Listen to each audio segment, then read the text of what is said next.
notepad now, so a lot of my notes have gone missing. Oh no. I just use Word. That's sensible. Yeah, I started playing with pen and pencil, so I'm used to scribbling. Writing it all down, yeah. Oh, I started DMing with pen and pencil, so all my notes are there. It's something I'm not very good at when DMing either. See, I would love to do that, but my handwriting is utter shit. So I would not be able to read the notes. I can't read a lot of mine. Honestly, if I just helpful. if I just used a computer, it would be a lot easier. But for some reason, I don't do that. And worse, I just make stuff up on the fly when I DM. So I honestly have no idea what's going on in most of my sessions. I tend to, on the other ones that I do, and this one sometimes, I just won't write something down when it happens and whatnot, and I'll just wait until you guys recap it or something happens, and you remember it, and you wrote it down, so it's fine. It all comes back. And if not, then I'll just make it up, and nobody remembers, except for Adam's bloody YouTube stream. That's why it's good that we're not famous, because I'd just be getting angry tweets about my inconsistencies. We're doing Storm King Thunder at the moment. We've not done it for like a month and a half over Christmas, but last time, for some reason, they decided to sleep in a tribal area, so I had the tribe come and like talk to them. We had a long, like 30-minute conversation that I remember nothing of. All I remember is they've got to kill some giants together.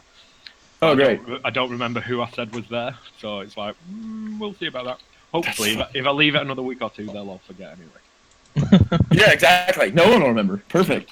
And they only ask me about things like an hour after I've done them. They go, didn't we do that? I'm like, nope, that never happened. Nope. I had one that happened where I'm doing a murder mystery.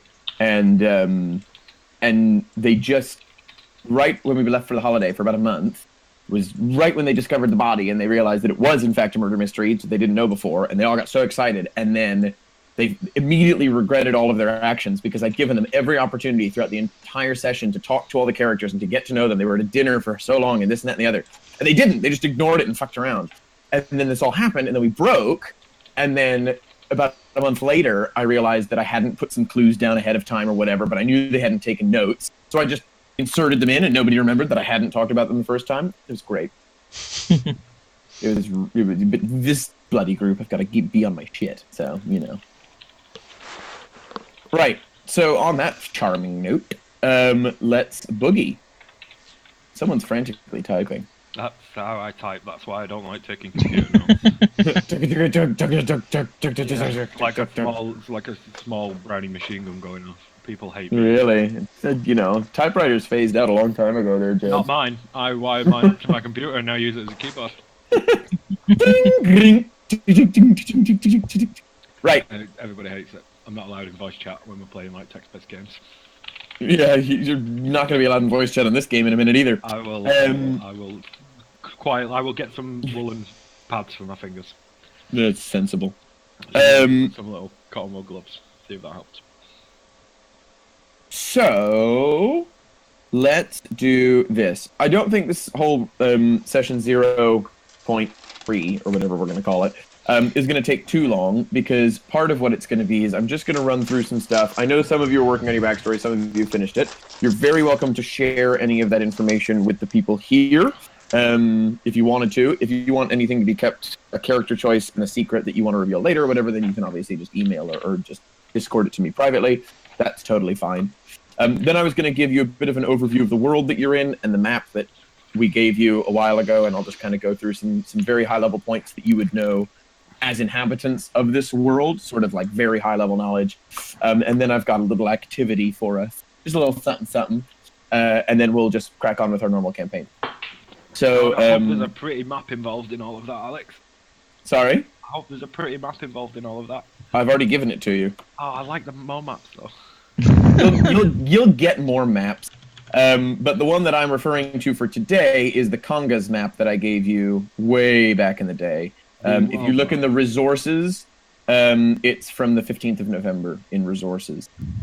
You may want to open the original only because the DPI on the picture is nice and high. It's like 300, but Discord has compressed it. So you need to open the original to read some of the stuff.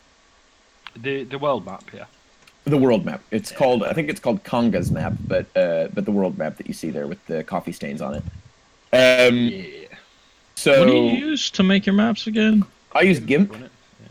Yeah, I use GIMP for all of them, and I half cheat because most of them I don't do wholly from scratch because I don't have one of those bamboo tablets. So the world map I did from scratch, and then there's a palette of like mountain and cities, and then some of the other stuff, and some of the ones that you're going to get coming up. And some of the ones I think I've used for smaller rooms. There's like asset packs that you can get where they've got little pre-gen chairs and tables for taverns and things, and you just place them all down and then edit it to look the way you want. So it's quick and dirty, but it works. So why don't we start with anything you'd like to share about your character that we wouldn't already know, that you think would be something that you may have covered at this point in the journey, despite the fact that we hadn't done a session 0? Let's see.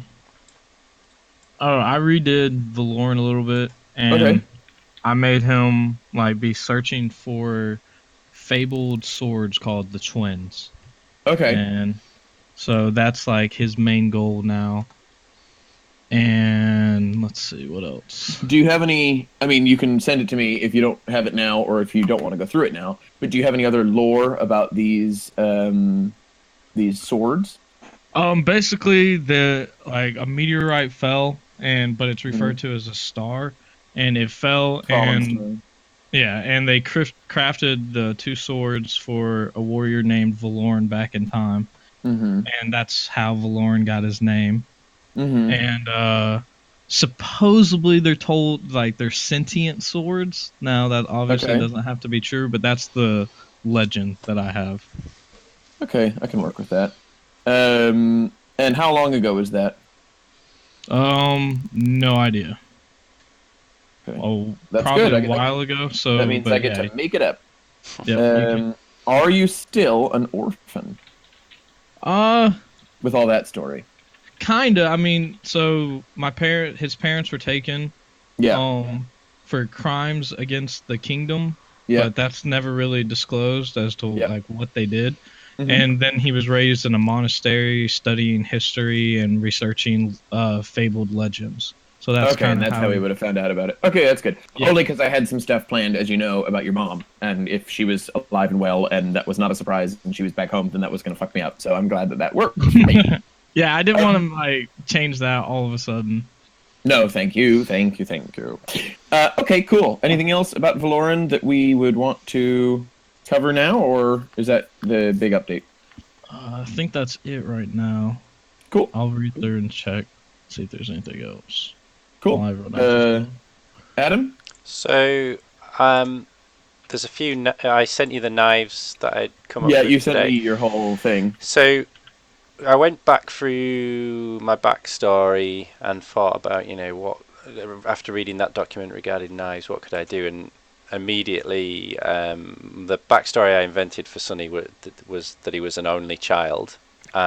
So as you saw today, I put "or is he?" So in brackets, that could come up at some point that maybe he isn't an only child, and there's maybe an illegitimate brother or sister out there that he doesn't know about. His village got wiped out in his backstory, and he was the only witness to the monsters that did that. And again, I've put that the beasts also noticed Sonny. He thinks that he was unseen, but the beasts noticed him. But so why didn't they attack him? Why didn't they kill him like they did the rest of the village?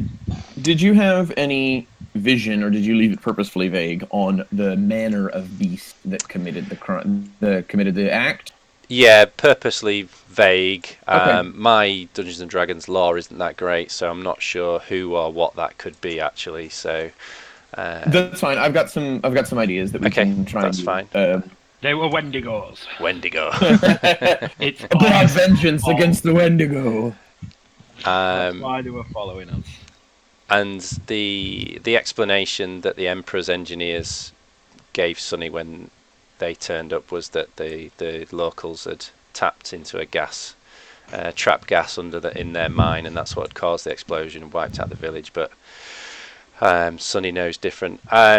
and Sonny doesn't know this, but he's actually he owns the rights to the mines now. He's the sole survivor of that village, and that's been kept from him.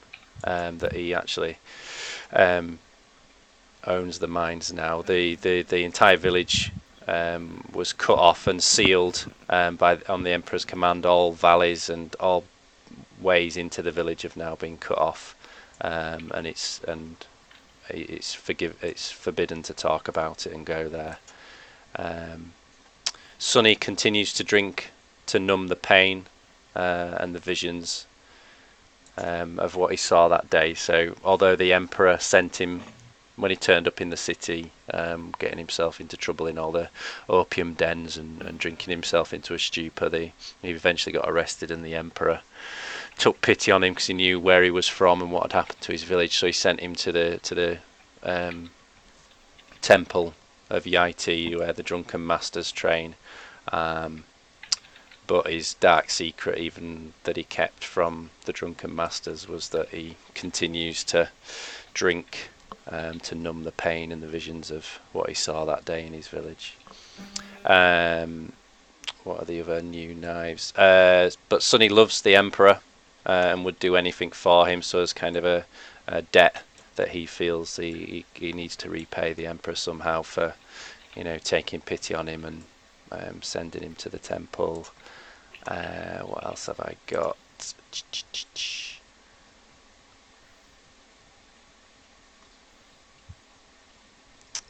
Yeah, the last bit there kind of links into what I've said before. So he's kind of silently vowed to himself that he'll never forget the claws and the teeth that dragged his village into the ground. I think you gave me one a while ago. Varail is the new abbot, and Sonny's not heard of him, so... Yeah, that was your prophecy from Brahan, the seer. So that doesn't necessarily need to be... I mean, that can be a knife, but that's not one that you gave me. That's just a plot point. Yeah, but I like it. Could crop up. Excellent. Well, I'm looking forward to learning a bit more about Sonny as well. And Judd, did you tweak anything, or did you expand on anything? Most of it's the same. I was an only child. I was sent... as a favour to my parents, I was sent to a wizard that they knew. To be a servant, and it was him who trained me in the first of the magical arts that I've learned. And upon I became a rival of another boy there. I've not done names yet because I suck at names, so I've just got an outline. That's okay. Because I'd done loads of stuff on it, and then I realised when I was watching it that none of it actually fits my character development. None of the reasons, like I spend loads of gold, and I was like, oh, I'm from this poor farming town. I was like, well, no, I'm not, obviously, because I've just got through gold. None of the reasons, like I've always had it. So yeah, like it doesn't mean anything to you. So I was like, well, none of that bit makes sense. But the outline is funny. It's funny how much you learn about your characters after you're actually playing them, and you go, oh, wait, this character's nothing like I envisioned, but it's still me. They're just totally different.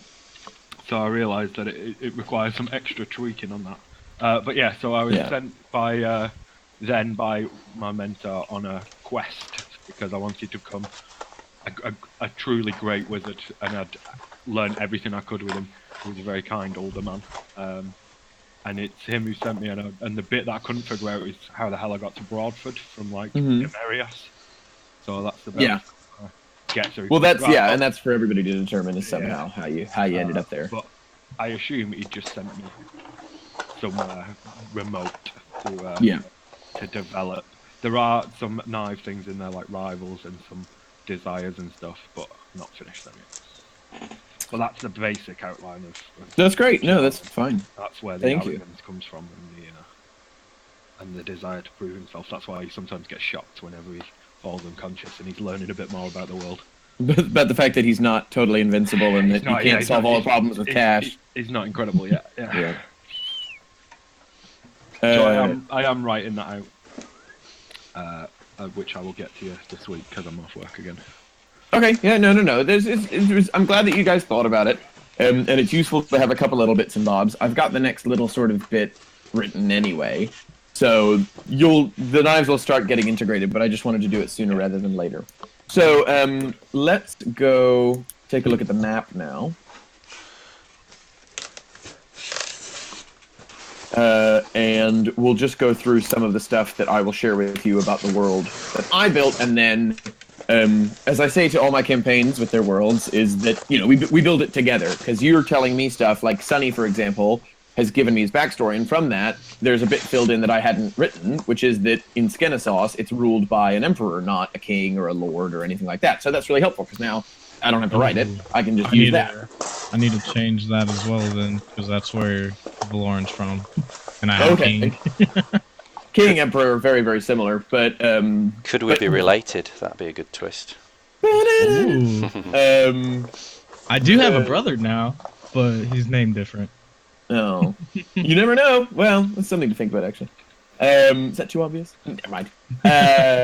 So there's little bits like that. So we're building it together. I'll tell you some stuff about the world, and then as we discover it, I'll be making stuff up. But don't be afraid to suggest things or run stuff by me or ping stuff over, or even just try and do it in character, and I'll either rewrite it or I'll say, oh, actually, I've got something for that, but maybe you can use that same idea for something else, because it's a really rich world. And what I'm trying to obviously do, because this is how all campaigns work, but what I'm trying to do is I'm trying to let your actions bleed through to consequences that will then affect you down the line. So just be conscious of it. But what I will tell you is a couple things about some of these countries. So there's 10 countries, as you see, with their capitals, and then you've got each country is a bit distinct, and I'll try and draw some parallels to real world countries, only so that you can get a very quick sense of what I'm grasping at for the concepts behind them. And I guess we'll start with Inisti. Inisti is an island nation. It's a bit backwards because it's been so isolated for so long, so the rest of the world is technologically and culturally a bit more advanced. The time setting for this world in general that you can conceive of, like the technology and whatnot, and the general mood that you would know, is it's sort of Napoleonic around there, Age of Sail, sort of late Age of Sail, early Napoleonic, where technology is becoming stronger and stronger, and, you know, gunpowder has been commercialized, but it's still pretty expensive and it's hard to use. So there are weapons and technologies that are coming in for non-magic users, which are pushing magic to the fringes a bit. It's still very much a high fantasy world. There's lots of races and magic that we've been able to use and experience with demons. But the magical world has started to kind of fold underground a bit in a way where it used to be this thing that, you know, magicians would run towns, and this was a very powerful tool. But now that non-magic users can fight back, it's becoming more equal, and the tide's beginning to turn because there's a lot more non-magic users than there are magic. So the general mood is...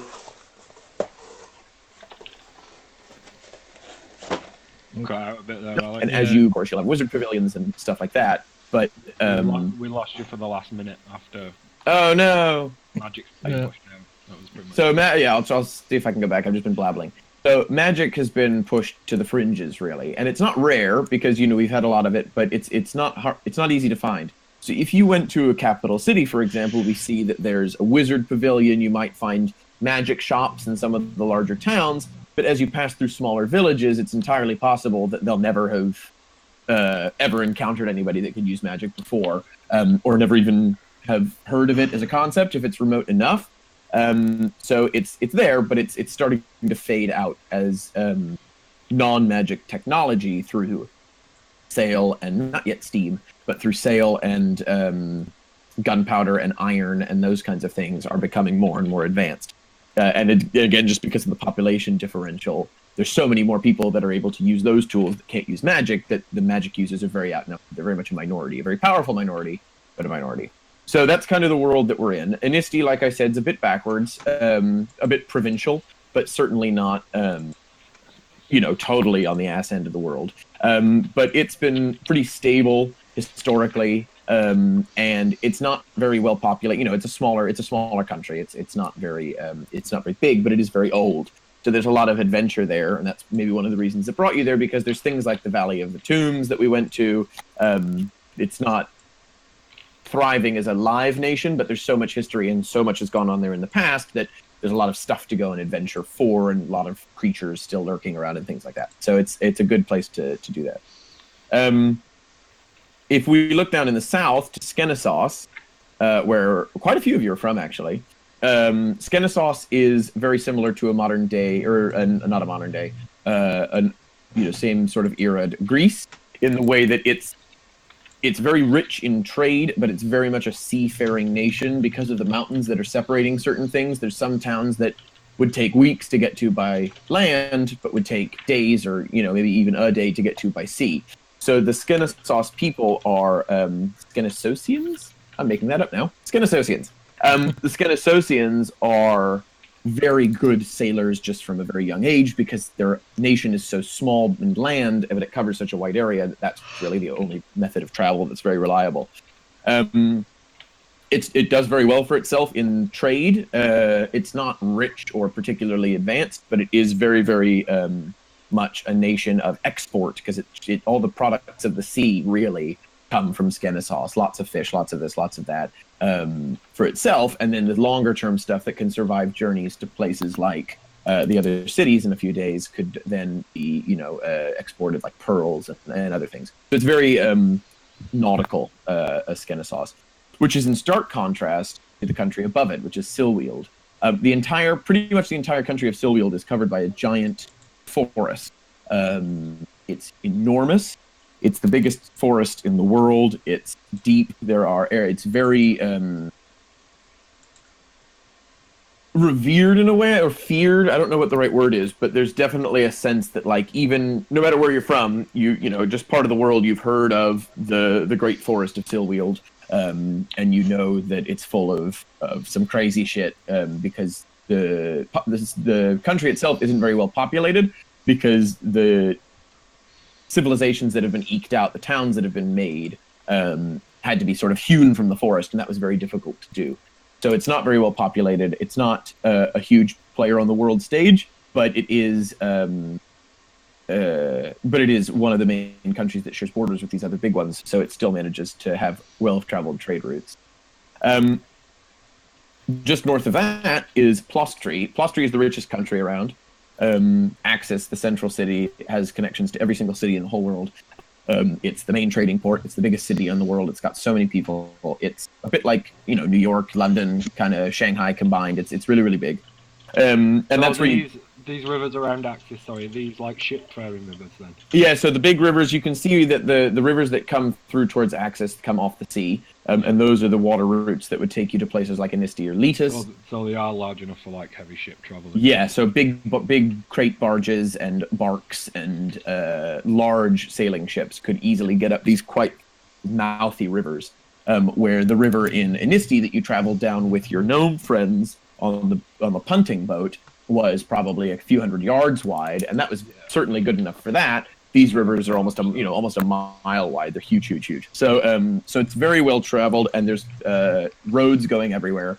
So it's fabulously wealthy. It's very cosmopolitan. It's like the chic, modern center, and like I said, certainly the richest country around. Over the mountains to the east is Dimeramos, which is the largest country by land, but so much of it is desert.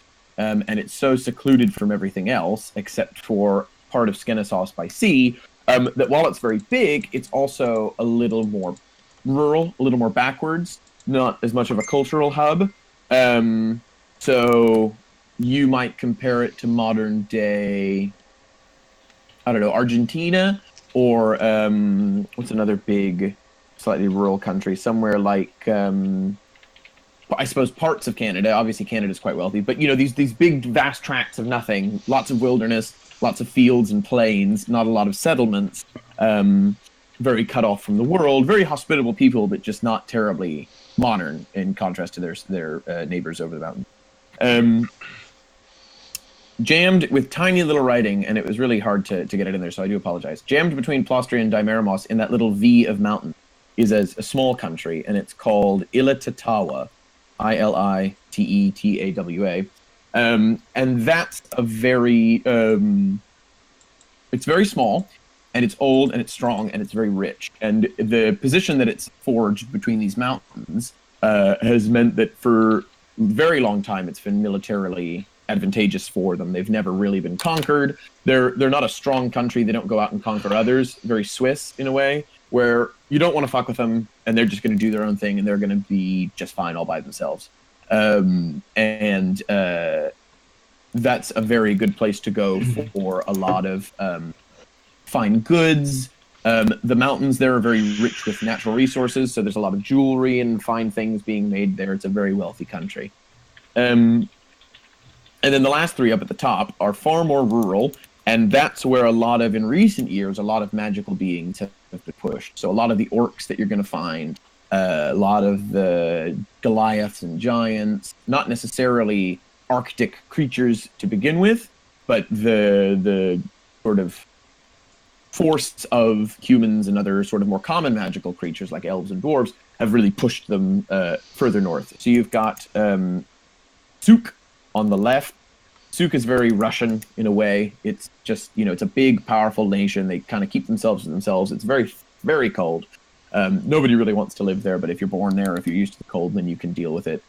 Lots of nothing, but very hard people. But they sort of pale in comparison to Gelum, because the entire country of Gelum is tundra, just vast tracts of Arctic waste. They've got a lot of natural resource mines. That's how their primary resource is mined materials and goods, and not oil necessarily, but precious metals and gems and stones and stoneworking. A lot of orcs in Gelum. One of their primary armed forces is an orc army. Although it's not an orcish nation wholly, there's just so many of them that live there that it's a very strong it's a stronghold for orcs. And then Kana is a bit of a mysterious one. It's the furthest northeast, as you can see. It's also very cold, but it does have an arm that comes right the way down. It shares a very small portion of its border with Dimeramos. So it's very diverse. It's got some quite good agriculture, but then it's also got these huge Arctic forests in the north. But people don't really go there because they're full of magical creatures and that's very well known. So they sort of keep themselves on the one side, as you can see on the one side of the mountain where Kakba, the capital, is. That's very much well settled. And then over that mountain range, there's a few military bases that you can see, those little castles, but otherwise it's pretty much it's unexplored in a way. There could be a lot out there, but no one really knows what it is. So that's just a bit about that. And hopefully that gives some context. Oh, I forgot about Letus. Letus is next to Plostry and Silwield. It's a very small seafaring nation. It is the primary trade port for Inisti because it's the closest in distance. And then it shares a lot of trade routes with Plostry. So even though it isn't very well produced itself because it's so small, it enjoys the benefits of a lot of trade passing through it. So it's decently well off, but because it's so small, it's not a very big player on the world stage. It kind of sticks with Plostry in most political and other things. It kind of just gloms onto it and pretends that it's part of it. So that's just a bit about that. Now, first thing first, any questions? What's the island to the right under the coffee stain? The island to the right under the coffee stain is to be determined by you. That's not common knowledge. Fancy. Okay. Is there anything about race? Are all the races mixed in? Because I am a black man, obviously. Yes, human races are pretty evenly dispersed. And everything, because I originally thought something near desert, but Demarius doesn't really fit the character, so I might move it over near Plostry where there's a bit more money about. Yeah, you might even have come. I would say that as far as the different races of humans are concerned, in the same way as you'd find in our real world, you're going to get a lot more fair-skinned folk up further north, and then southwest in Dimeramos is where you'd get the most. What's the word? Not Ganassi. Tamari. Thank you, Tamari, and then olive-skinned over towards Skenesos. Tarami. I've got it. That's it, in Dimeramos. Lots of Tarami in Dimeramos, and then over in Skenesos, more olive-skinned. I don't know what the other races are called, but you yeah. But they're not totally segregated. They're it's more likely that being if you walk through, if you walked through a small village in Dimeramos, they'd almost all be Tarami. If you walked through a small village in not Plostry, in Inisti, they'd almost all be white. Yeah. But cities are very, very well mixed. Yeah. So that's any other questions before we crack on to my little activity? What do the symbols mean? These Those the are yellow Conga symbols cup? that he's written down, so you Okay. haven't There's yet symbols in the determined. bottom. Oh, right, some of them. There are symbols in the bottom corner for like the spring court territory, which are just the different countries, I presume, the realm of the Star Elves and stuff like that. Ah, yes, Spring Court territory. Okay, Summer Court. What are So the red and orange outlines? Those are that's what Conga has demarcated as the excerpts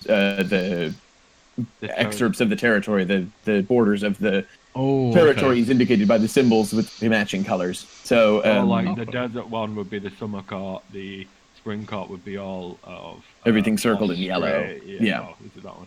The realm So, of the right, Moon Elves. So, That yeah, sounds the yellow fascinating. one. So you don't know what that is just by name. Conga has clearly written it for a reason because he knows, and he's marking it out so he can remember where it is. But those names, Star Elves, you get what that is. But the names Spring, Summer, and Winter Court, that's not common knowledge. You don't know what that is. You'd have to research it to find out what that meant. Okay. And are there airships? Yes. Cool. So that's the other solution to a few travels. There's a few ways of travel. Obviously, you can take a ship. You can take your feet, your wagon. They haven't yet invented steam engines, so they use magic to power airships. So they're very quick. They're very popular, but they're trying to figure out a way to take it out of the hands of magic users so that they can democratize it a bit more. But there's still a very common part of the industry, because if you're in Notus, if you're in Skenesos, and you want to get your fish to the Plostry markets where you're going to be able to upsell it a lot, you're going to need to get there quick, and you're not going to be able to take a sailing ship or go through the forest. You're going to want to fly over it, and so you can take an airship instead. So they're common. They're commonplace. What sort of magic power is it? It's an arcane engine. So it's its own sort of self-contained unit that drives it. For some of the biggest ships, there's a few different kinds built into the world lore that you'll discover, I'm sure, and I'm not going to give it all away now. But the most common kinds are either held up with huge sacks of helium or hydrogen or some other hot air, and then they'll either have a small arcane engine, but they don't scale very well. So the biggest ships that you see, like big transport barges and cargo ships, are held aloft by enormous bags of hot air, but they don't have engines in them. They're just solely on sail power. But because they can go 24 hours a day without stopping, and because they travel over land at the same pace as ships travel through the sea, they're vastly superior. But they just can't have an engine that's big enough to power a ship like that, so they use sail power. Okay. Yeah. We so need to buy one of those. I was going to say that's, the end game of that's Micro exactly Mini what I was is just thinking. Everybody's just written down buy an airship. The second I obtain my first airship, ship, you guys are gone. I don't need it. Later, losers. I'm So going to there's shoot one of the. fireballs down off the side. and just be I happy. would say like this is actually like my favorite era to do fantasy stuff. Like Napoleonic Age of Sail. I love this. I didn't want to quite go full steampunk because I thought that would be a bit hackneyed. So I tried to. It's not full blown like everything is steam and everything is technology, but in a weird brass and geared way. It's just like that you. Steamy fantasy. Ooh, no, that's a different. That's a different thing. That's a different thing altogether. Swords and stuff of just it's all quite advanced, but through magical ways, and machinery is almost getting there. Small things, but not in a industrial way. I quite like that saying. Well, so think. I like. I'm not a big steampunk fan. The next thing that I wanted to do is, can you all please look at your intelligence modifier and add 1 to it without any proficiencies, and then put that in the chat or tell me what that is. It will be a 6. 6. Oh god, intelligence. Get wrecked, boys. Unless it's like a stupid recap thing where you need to be low, in which case No. You want us to roll that? No, just your intelligence modifier as it stands based on your stats. At +1. +1. No. So I'm add just 1 to that, used so to 2, yeah. Okay. Well, mine would be 2 then. 2 and Sunny? Mine's 2 as well. 2 and 2. Okay, so here's what we're going to do. In the general chat, or I'll put it in gameplay chat. In gameplay chat, I'm just put a little list of... Oh, no, I haven't, because it didn't work. I'm going to write a little list of topics, of categories. I have cards here that I've written. Oh They're boy. paper. I shouldn't have. Just the only way I could think to write them down. So they're paper cards. But what you are now able to do is use the number you've just given. That's the number of cards you're allowed to draw. And on these cards are facts about the world that you know that you can choose to share. Not now, but in game, or you can keep to yourself. But this is just knowledge that you've acquired through your either studies of the world or your time in it. You can choose whichever categories you like, but some are going to be a lot more pertinent to your characters than others because of who they are. So those are your categories. So if you tell me which you'd like and how many, then I will private message you the facts. So you were saying we can choose as many as based on the number. So I can you've choose got two categories. One int modifier plus 1 equals 2. So you've got 2 cards to choose. You could choose 2 from one topic, or 1 from one topic, 1 from another topic. And you'll get more of these as we go throughout the world. You'll learn things, or I'll just hand one to you with a little bit of knowledge on it, or I'll send it to you rather at other points. But this is just a good way of getting a bit more of a richer base in the world. Does the knowledge you've already sent me about like magic? No, this is wholly separate from that. This is unless I draw one of those, in which case then yes, it will count, because I did write that down for a few of them, just because then other people have the opportunity to get them. Judd's gonna know, or Jordan's gonna know so freaking much. Well, he's a wizard. His whole point of being a wizard is studying shit, isn't it? True. And you want our answers in So private? if you want to plug those in, well, no, not private. I'll message them to you privately. You just tell me what you want, and I'll get them cooked. I'm gonna go for 2 rumors, please. 2 rumors. Ooh, okay. I'll probably go for 2 history. 2 history. 1 and 2. Rumors. Cool. I like it. Okay, and Jordan, you just take your time, really. I've got one there. So okay, hang on. So General knowledge, 3 general magic, knowledge, 2 magic, 1 history, 1 religion, and another magic. Okay. Okay. Let me just quickly make sure there's no duplicates. I'd best get my reading glasses on for this. Okay, no, that's right. No duplicate. Nope, no, and these 2. No. I did duplicates so that things could be more common knowledge than other things, but you're all good. You did not draw any duplicates. So let me just quickly shoot those over to you. Who had rumors? That was Trevor? No. Adam, 2. No, that was 2, please. Adam. There we go. So number 1. Hey, dude, you should be in the bath. Roll for bath. I don't actually have a dice with it. I have one that I took out my dice. Yeah. Oh, sad.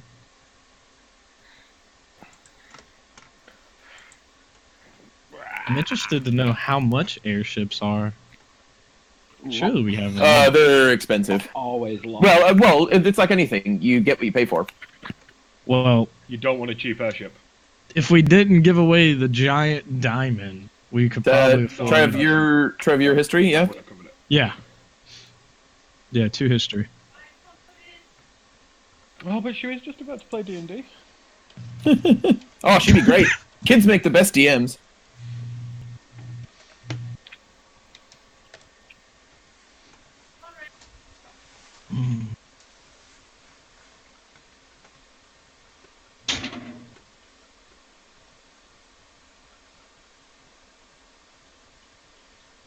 Okay, and number 2. All right. Let's see.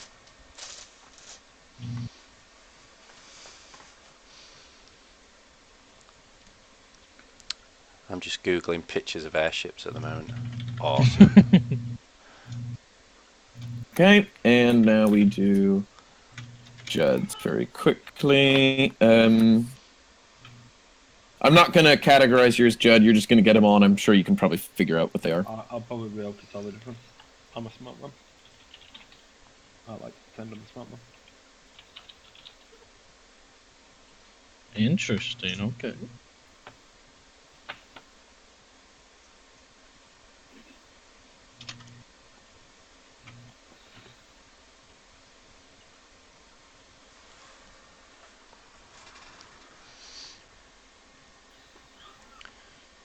when you get a second, Alex, I've sent you a question just clarifying one of them. Yeah, absolutely.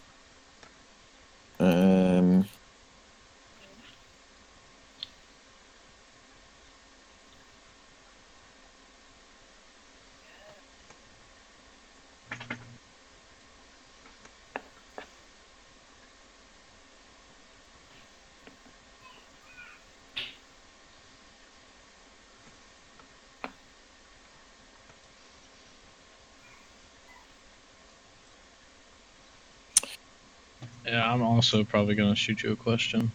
Go right ahead.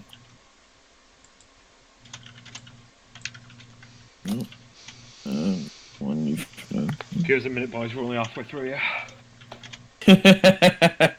You dick. All right, smarty pants. The only bit I can't work out about my character is why the fuck I'm a necroman. Because it's cool as hell.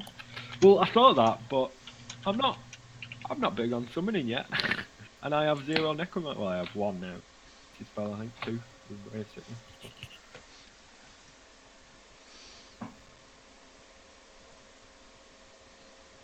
Oh, I like it, I like it, I like it.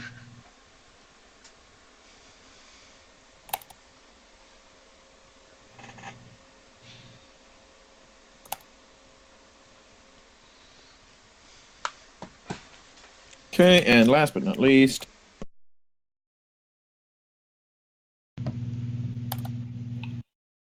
Okay, that's the lot. Let me answer your question quickly. Is that related to number 2, Adam?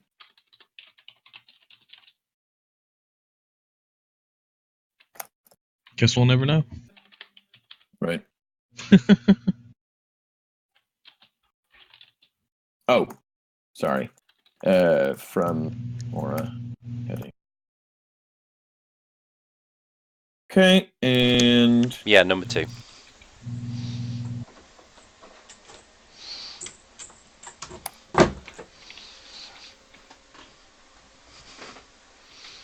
okay, that's the lot.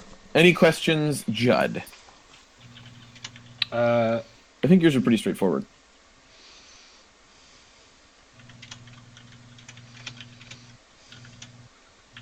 Josh is going to be listening to this on YouTube at some point, and he's going to be like, "What the hell? This sucks. This is terrible radio." Oh, what? Do you know his intelligence modifier? I don't. I mean, I'm sure I have it written down somewhere. But I'm going to let him pick his topics. Yeah, I'm interested to see who has more, him or Judd. Oh, it's definitely Judd. It's me. Because Thalar's spellcasting modifier is wisdom, not intelligence. Oh. So he can only have 16 or 18 wisdom. I have 20 intelligence. No one is smarter than me, remember that.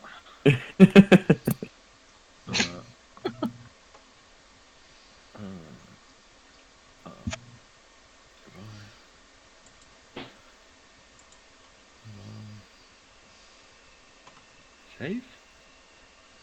No.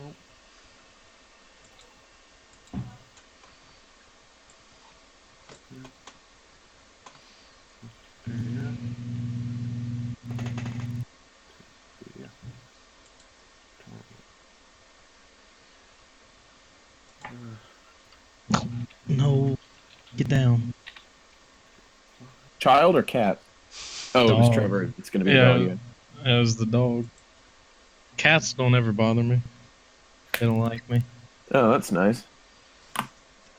Has anyone got any instructions on how to use the bot we're using for dice rolling? I've decided not to roll my own dice. So I want to give the you just exclamation point roll, and then you just tell it what you want, 2d20, 60, whatever, and then you can add pluses on it as well. Yeah, and then you can scale them too. You could say roll 3d6 plus 4d20 minus 4, and it does all of it for you. Right. Okay. And I think it'll do weird ones, like a D7. There you go. Or a D2, or a D, 7,000. Boom! Nice. You rolled a 77,038. Well, now you've activated my trap. Okay, everyone gravy? As of yet, so far, yeah. Good. I think, Cool. Because Because then we can, if that's the case, then I'd like everybody to roll a d20. See, I feel bad rolling my. Rolling a real dice now. I just think that it's too easy to cheat. Fuck. Let me get my dice out. I'm pretty sure I rolled a 1. Fuck you. That's funny. Anybody challenge a natural 20? No, you think you win. I think you're good. What did Adam get? A 16. I saw. Yeah, there you go. So yeah, there you go. Go on then, Jordan. You crack on. You tell us what happened last time. That's a good fucking question. Just give me 3 hours. I just need to watch a quick YouTube video. Fuck. I mean, we were still in the city. Where did we pick up where did we start the last one? Because the one before that we started was where we had where you just finished and you were leaving the little town where you left the diamond behind. I remember. No, we were in Baston. Yeah, I remember talking to the king. We spoke to the king. Was last time when you went to the fighting pit? I was invisible in a garden somewhere. Yeah. Whispering to the... We'd done the bit where we'd set out our plan to use feign death at some point to fake the princess's death.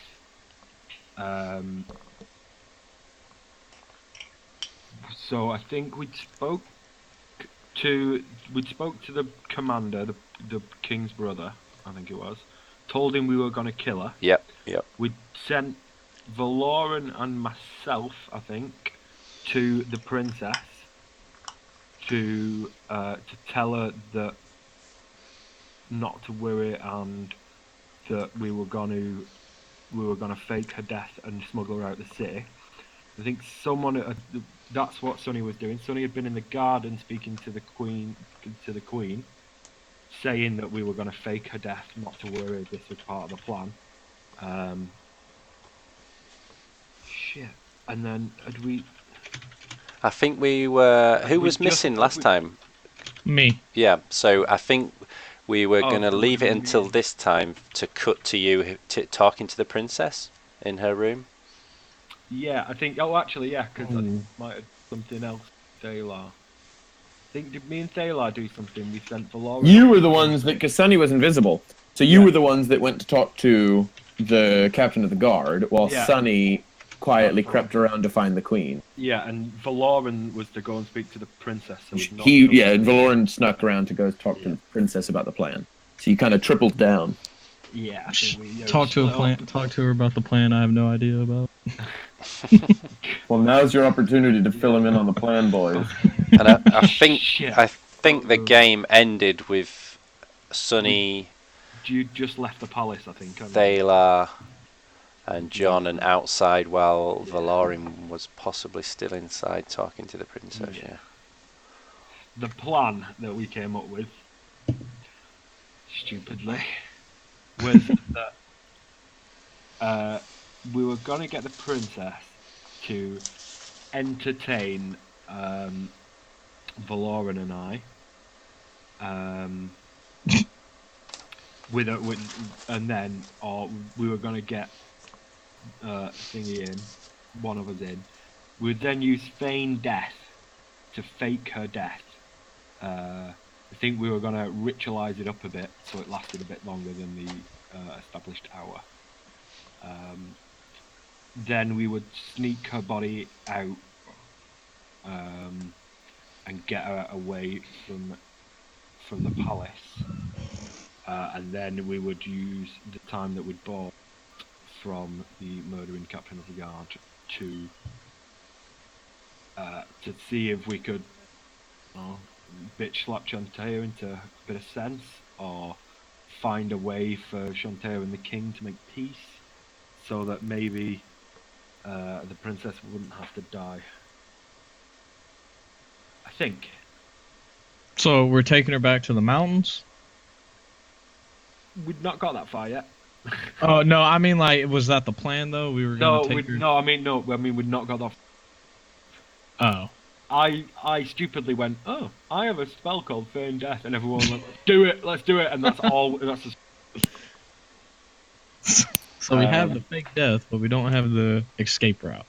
well, no, we do have a kind of escape route. I think we'll go window, because I can do invisibility and feather, so like I can invisibilize myself, jump out a window.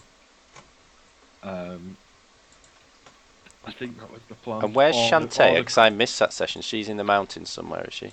Well, she's just a stupid god somewhere. Oh, right. Nobody gives a fuck about Shantae, except from Shantae. Yeah, and then we had to. Well, we were gonna have to find a way to do some. Are we going to get the princess across to the mainland? I didn't think that was necessary. I think the mountains is actually a pretty good place to hide her.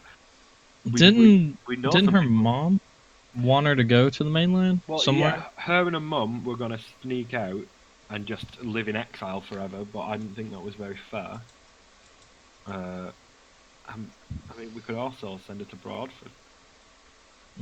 I like the mountains, but except for the dragon. Well, if we went to Broadford, then Are we playing now?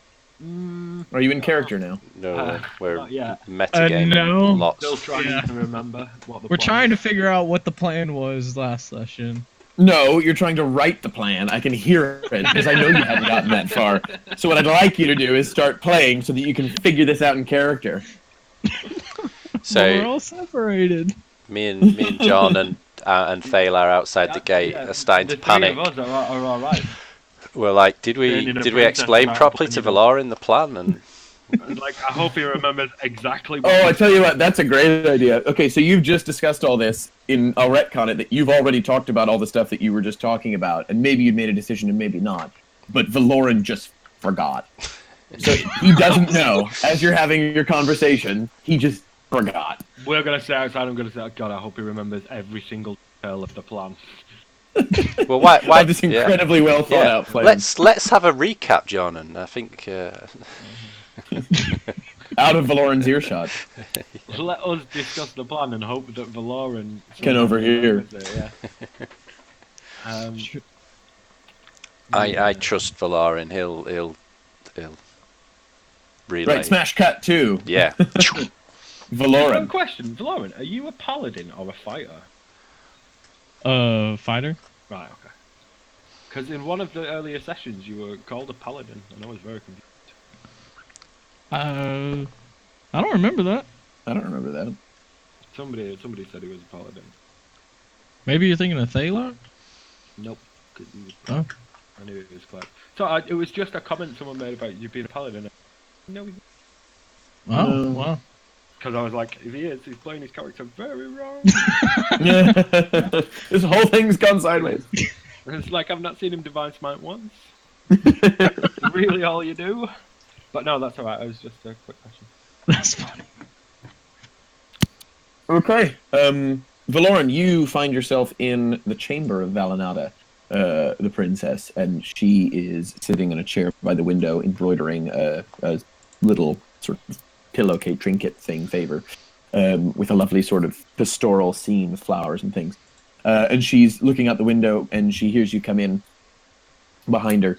And as you shut the door, she turns and sees you, and she smiles, but it's a sad smile. And she stands and she says, "Have you come to kill me?" No, my lady. We have a plan to rescue you and get you out of here. But you have to trust me and just follow my command. And she puts her needlework down, and she says, "I do trust you, but I worry for my people. What is this plan? How will we save them? If my death is all that will stop it, then I will succumb to it." Well, you see, what had happened was I don't remember the plan exactly. We're going to fake your death. and we're hoping that Shantae will accept that you're dead, and your people will be fine, and we can smuggle you out so that people don't realize you're actually dead. She looks a bit taken aback, and she says, "How do you plan to fool a god?" Well, that's on one of our to-do list. Her But- smile's gone. Just trust us. We've dealt with her before. We can deal with her again. She looks a little skeptical, but she says, "I suppose I have no choice. What shall I look for? What is the sign, the signal? How do I know what to do?" Oh God. Time out. Well, is there a sign, or am I just creating a sign? Did y'all create a sign? If you'd listened to what I said when we said the plan, the weapon line, we're not tricking Shantae. We have to deal with Shantae. We're not just. No, I know that. I just told Valinetta that. Like, Right. So yeah, you I say know we're follow not every actually detail of this very detailed plan and tell her the wrong plan. Damn it, guys! There's a plan. It's hard. I wasn't here. Sorry. No, there was not a sign. Okay. She'll Well- know. She'll know. She'll know. Yeah. All right. I'll just tell her. You'll know when the time has come. And she looks even more skeptical, but she says, "All right, well, I'll wait. I'll just continue as if nothing is going on, and I'll wait to see what happens. You should go before the guards come back on watch, or if they find you, they'll be hell to pay." Okay. Thank you, my lady, and I'll see you again. I She- promise. She gives a curtsy. All right, and I leave. Okay, you squirrel your way down, and you manage to dodge the guards, and you slip back out the gate, and you're all back together again. So, did you tell her the plan? Yeah. Yeah. Did you tell her the plan correctly? Yeah, I think so. Oh, beautiful, beautiful. Yeah, she was okay with it. She gonna fake her death, and she'll know when the time is ready or when the time has come for us So to make our move. You didn't get her to invite us in so we can do the ritual. That was a part of the plan. That's the most important part of the plan. Otherwise, Well, there's no fake death. Surely I could get in again. Well, hopefully, yeah. But can I? Well, you can turn invisible. That is true.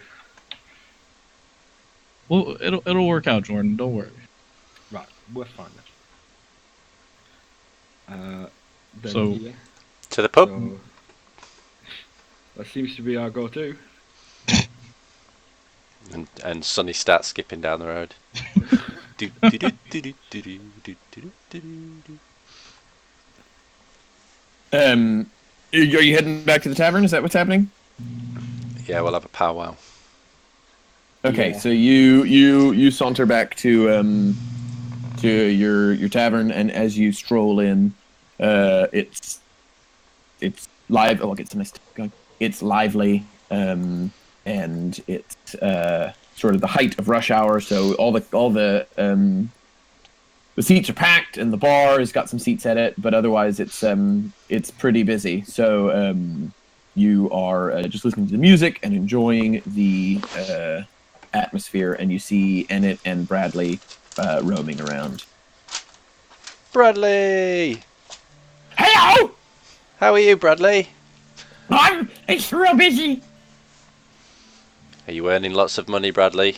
This is a rubbish one. Yes, but I don't really need it, because you remember I won like extra gold. Yes, you did. And we're looking after that for you, aren't we? So I'm working, but it's just for the fun. You're a good lad, Bradley. Bradley, we need somewhere private to talk. I need somewhere private to talk with my friends. Uh-huh. It's a bit too noisy in here, and we don't want We people. have, We don't want people to Don't you overhear have a us. sitting room? we have our own reception room. My rooms come with an entire reception Yes. room. Bradley, and that's the reason why you shouldn't drink too much alcohol.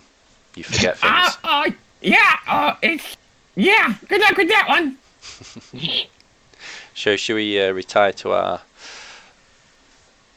Yeah, so our you can sitting all room? flip upstairs into your private sitting room, where your fire crackles merrily, and you can sort of hear muffled sounds from downstairs. But otherwise, it's much more peaceful here.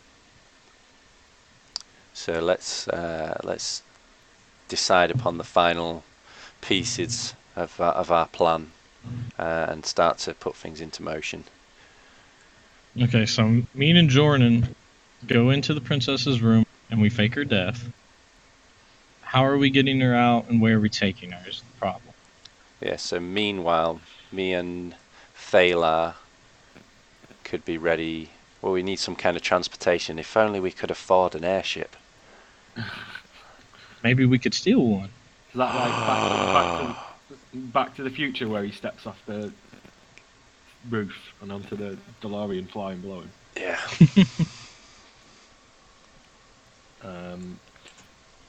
Right.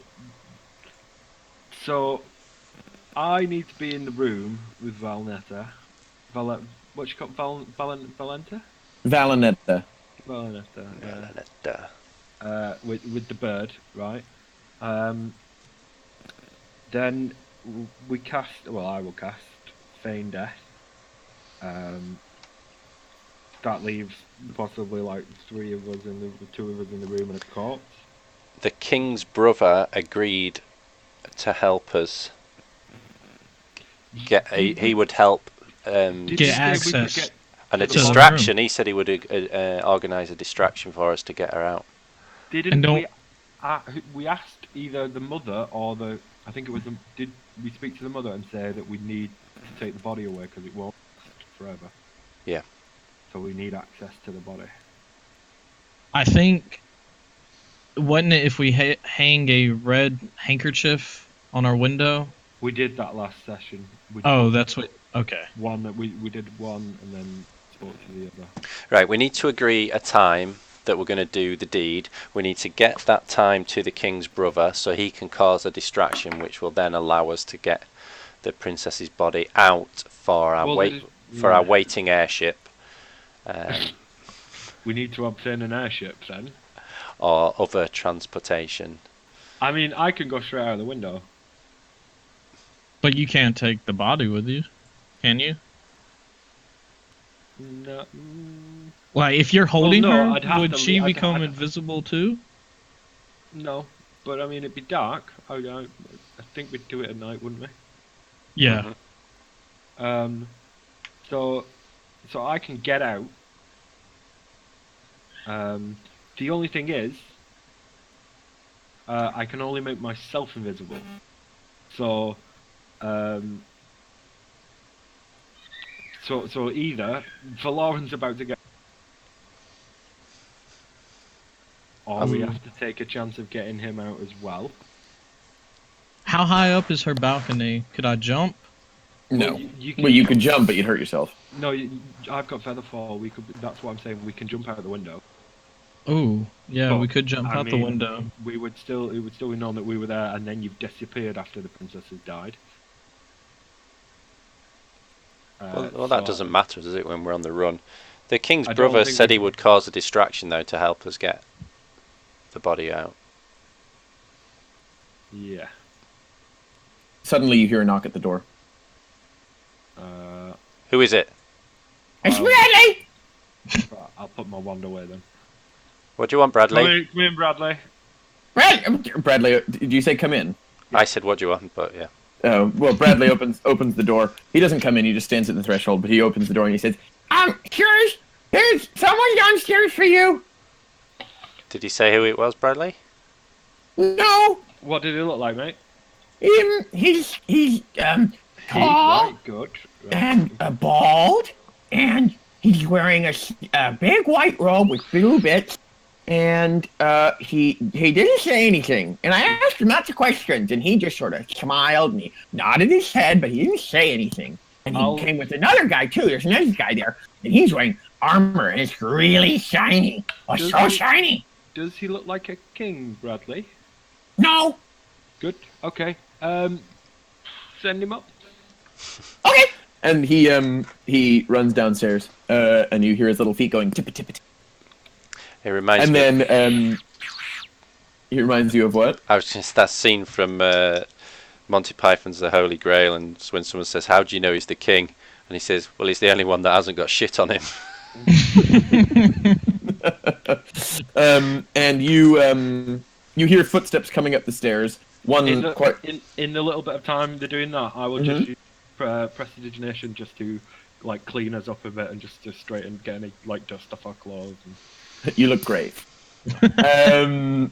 And around, you hear the footsteps get closer and closer, and then around the corner steps two men. One of them is of average height. He's very slight, thin sort of guy. He's got a bald head, not shaved bald, just bald on top with hair and a ring around. And he's older. He's probably 60-something. And he's wearing a long white robe with bright cobalt blue trim around it, double-lined. And he's got a very fine beard. And in his beard, there are many braids and some cobalt beads. And then with him, and he's got a little a bag. And then with him is a man who's a bit taller. He's probably 6 feet tall. He's a bit younger as well. He's probably 35. And he's wearing this fabulous suit of shining silver armor with blue accents all over it. And he's got a big sword strapped to his side. He's got a big, bright blue cape on his back, and he's very well polished. And they wait outside the threshold, and the armored one says, "Hello. Are you Jordan's fabulous adventuring group?" I would be Jordan, and these would be the fags. Yeah. I'll put my head down in disgrace. And he says, I am Haymart. This is Sibeth. Sibeth has a... Ooh, you cut out. Lost you. So doesn't have much. Lost you, Alex. Alex, come back. ribbon. Quick, and the DM's gone. Just all your character sheets that say airship in inventory. did I cut out? Yeah. Yeah, you cut out of what Sabbath had. Right, Sibeth has something. So Sibeth's got a letter, a piece of parchment with a bright blue seal, wax seal on it, and he steps through the threshold and he holds it out and waits for someone to take it. I guess I'll take it. I will elbow Valoran in the ribs. Okay. Yeah, you both take it, and he looks a little perturbed. And he. No, I mean I will elbow him in the ribs to push him forward. Fine. Okay, yeah, I was already getting it. Yeah, so you take it, and Sibeth gives you a bit of a bow, and he slinks back, and Haymart says, "Right, well, you should read it. It's kind of a now thing." I'll open the letter. Can you read, Valoran? Yes, I can read. All right, would you please read it to us? With your intelligence of 12. Pit fighters. I assume pit fighters don't spend a lot of time reading the proses and great stories of the time. I did live at a monastery before I was a gladiator. Valoran opens the letter. He cracks the wax seal open, and he begins to read. But he hasn't read in a while, and so the DM stalls for time while the words swim before Valoran's vision. While he tries to copy and paste this thing so that he can read it. There we go. Oh, you're gonna... Yeah, I'm gonna make you read it. You went and got it. River, that's your name.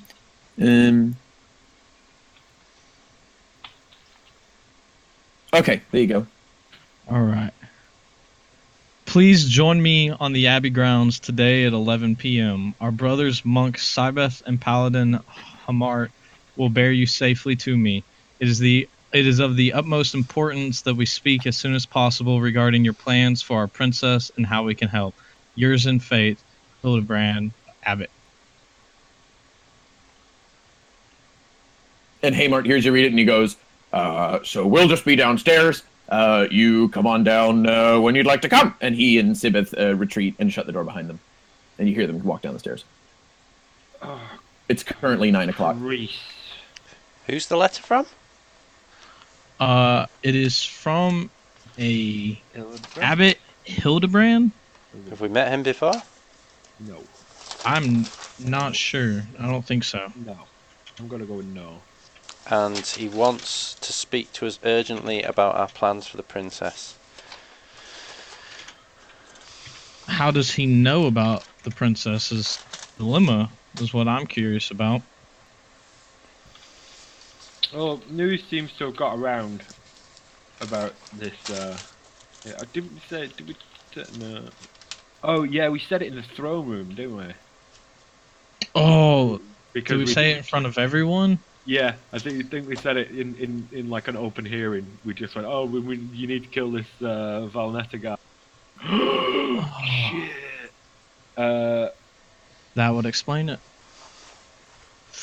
I mean, should we go? We could put them off. We could just say we don't have any plans for the princess and send them away.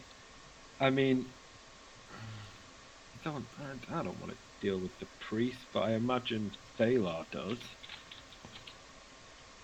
I can't do a Scottish accent, but Thalar really wants to go. He's suspiciously quiet at the moment, so I don't think he gets an opinion. I think he's asleep. I mean, yeah, of course. I don't think all of us should go.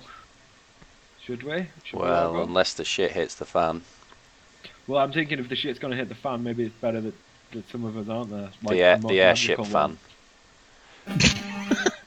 Maybe one of us. I mean, I don't see them having a spare airship to lend us. Unless you want to turn me invisible again. They could be on our side. Maybe if we held out, then me and you could, effect a church break at some point. Because I've no doubt that Thalar and Valoran are going to get themselves captured. Hey, have some faith. That is my faith. Thalar would get captured first. Well, yeah, he's got a habit of doing that. I'm surprised he's not already been captured by these priests anyway. Right, well, yeah, I mean, we all go. Why not? If anything happens, the fireballs will hit the fan. Sonny's increasingly becoming uneasy about this whole situation. There's plans within plans. His head's spinning, which is actually quite normal for him, but it feels a little different right now. Not while his feet are still standing still. Yeah. Yeah, right. Well, let's all go. We've been invited. We'll have breakfast. We'll try and get some information out of these two. Breakfast? You mean dinner? It's 9 p.m. right now, is it? Yeah, we could have like a second breakfast. Yeah. You a hobbit? Only when it comes to 11sies, mate. Maybe that's why we've been invited for 11sies. Nice. Alright, well, I guess we go meet our potential new friends. Is Bradley still here? Did he bring them up, or did he take them back down? He went back down. So I guess I can't use him as a little messenger boy. I mean, he's a rich little messenger boy. I'll give him that. Right, yeah, let's go. Let's agree. Yeah. And Just be on edge. I find them all weird, so I will be on edge anyway. I don't do well with the cleric kind. Well, me and the clergy are not on the best of terms at the I'm moment. sure Thalar's got your back. Yeah. So yeah, I mean, there's no reason to be suspicious of them. Maybe, I mean, we did have to. Sorry, Al. We did have to seek the help anyway, because we will at some point have to deal with Shantae. So you head down the stairs, and you see the same scene. A busy. Make the tavern busy. A busy tavern, and you see tables full of people, and then in one corner, you've got you see Sibeth sitting there quietly, and the paladin Haymark, I think I called him Haymark, and he's drinking an ale, and they're sort of talking to each other. Good morning, gentlemen. Good evening. And he says, "Oh, hello." Would you like to join us? You can sit. We don't need to leave for about half an hour. Yeah, so absolutely. I'll wave Bradley over and signal for some drinks. Yeah. Hello, what's that? The usual, please, Sonny. Oh, okay. I don't know what that is. Yeah. Aren't you, Sonny? Or did he mean Sonny like Sonny Jim? Yeah, but it's confusing. I just bring you something. And he walks away. Bradley, I need a sandwich of some kind, please. Okay. And he leaves. So he's disappeared, and then in short order he comes back with So he's got this tray of drinks, right? And he's got 2 ales, and they look fine. And then he's got one that is the wrong color. And then he's got one that isn't ale, it's just water. And then he didn't bring you a sandwich, he brought you a potato. Busy, bye! And he runs away. I just grabbed one of the good ales. Yeah, and so does Sonny. Thalar sniffs the rancid ale and sips it, and then goes, and then puts it down. To be fair, he is immune to poison. Yeah, it doesn't make it taste good. Right, okay. I was just going to say, if he's getting negative effects. It's just gross. Oh, right. I will smirk. So, why do we need a letter? I mean, you two could have just invited us. Well, yes, I mean, but you don't know us. I mean, I guess you don't know the abbot either, but he's kind of more important, I guess. So he's the one that wanted to see you. He's the one that said we should just come and bring that. He wanted to do it that way.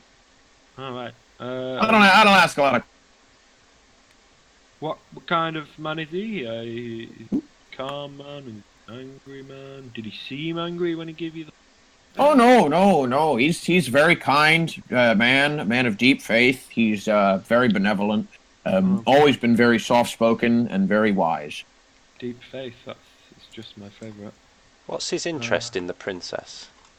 Oh, I don't know. He woke up this morning and he was talking to some of the other more senior monks. I'm just a paladin, you see, so I'm not very important. But I did overhear them talking about a paladin friend. Oh no, I didn't mean that. I just meant, in the hierarchy of who his friends are. You show them that you are everything that you need to be. Don't listen to their bureaucracy.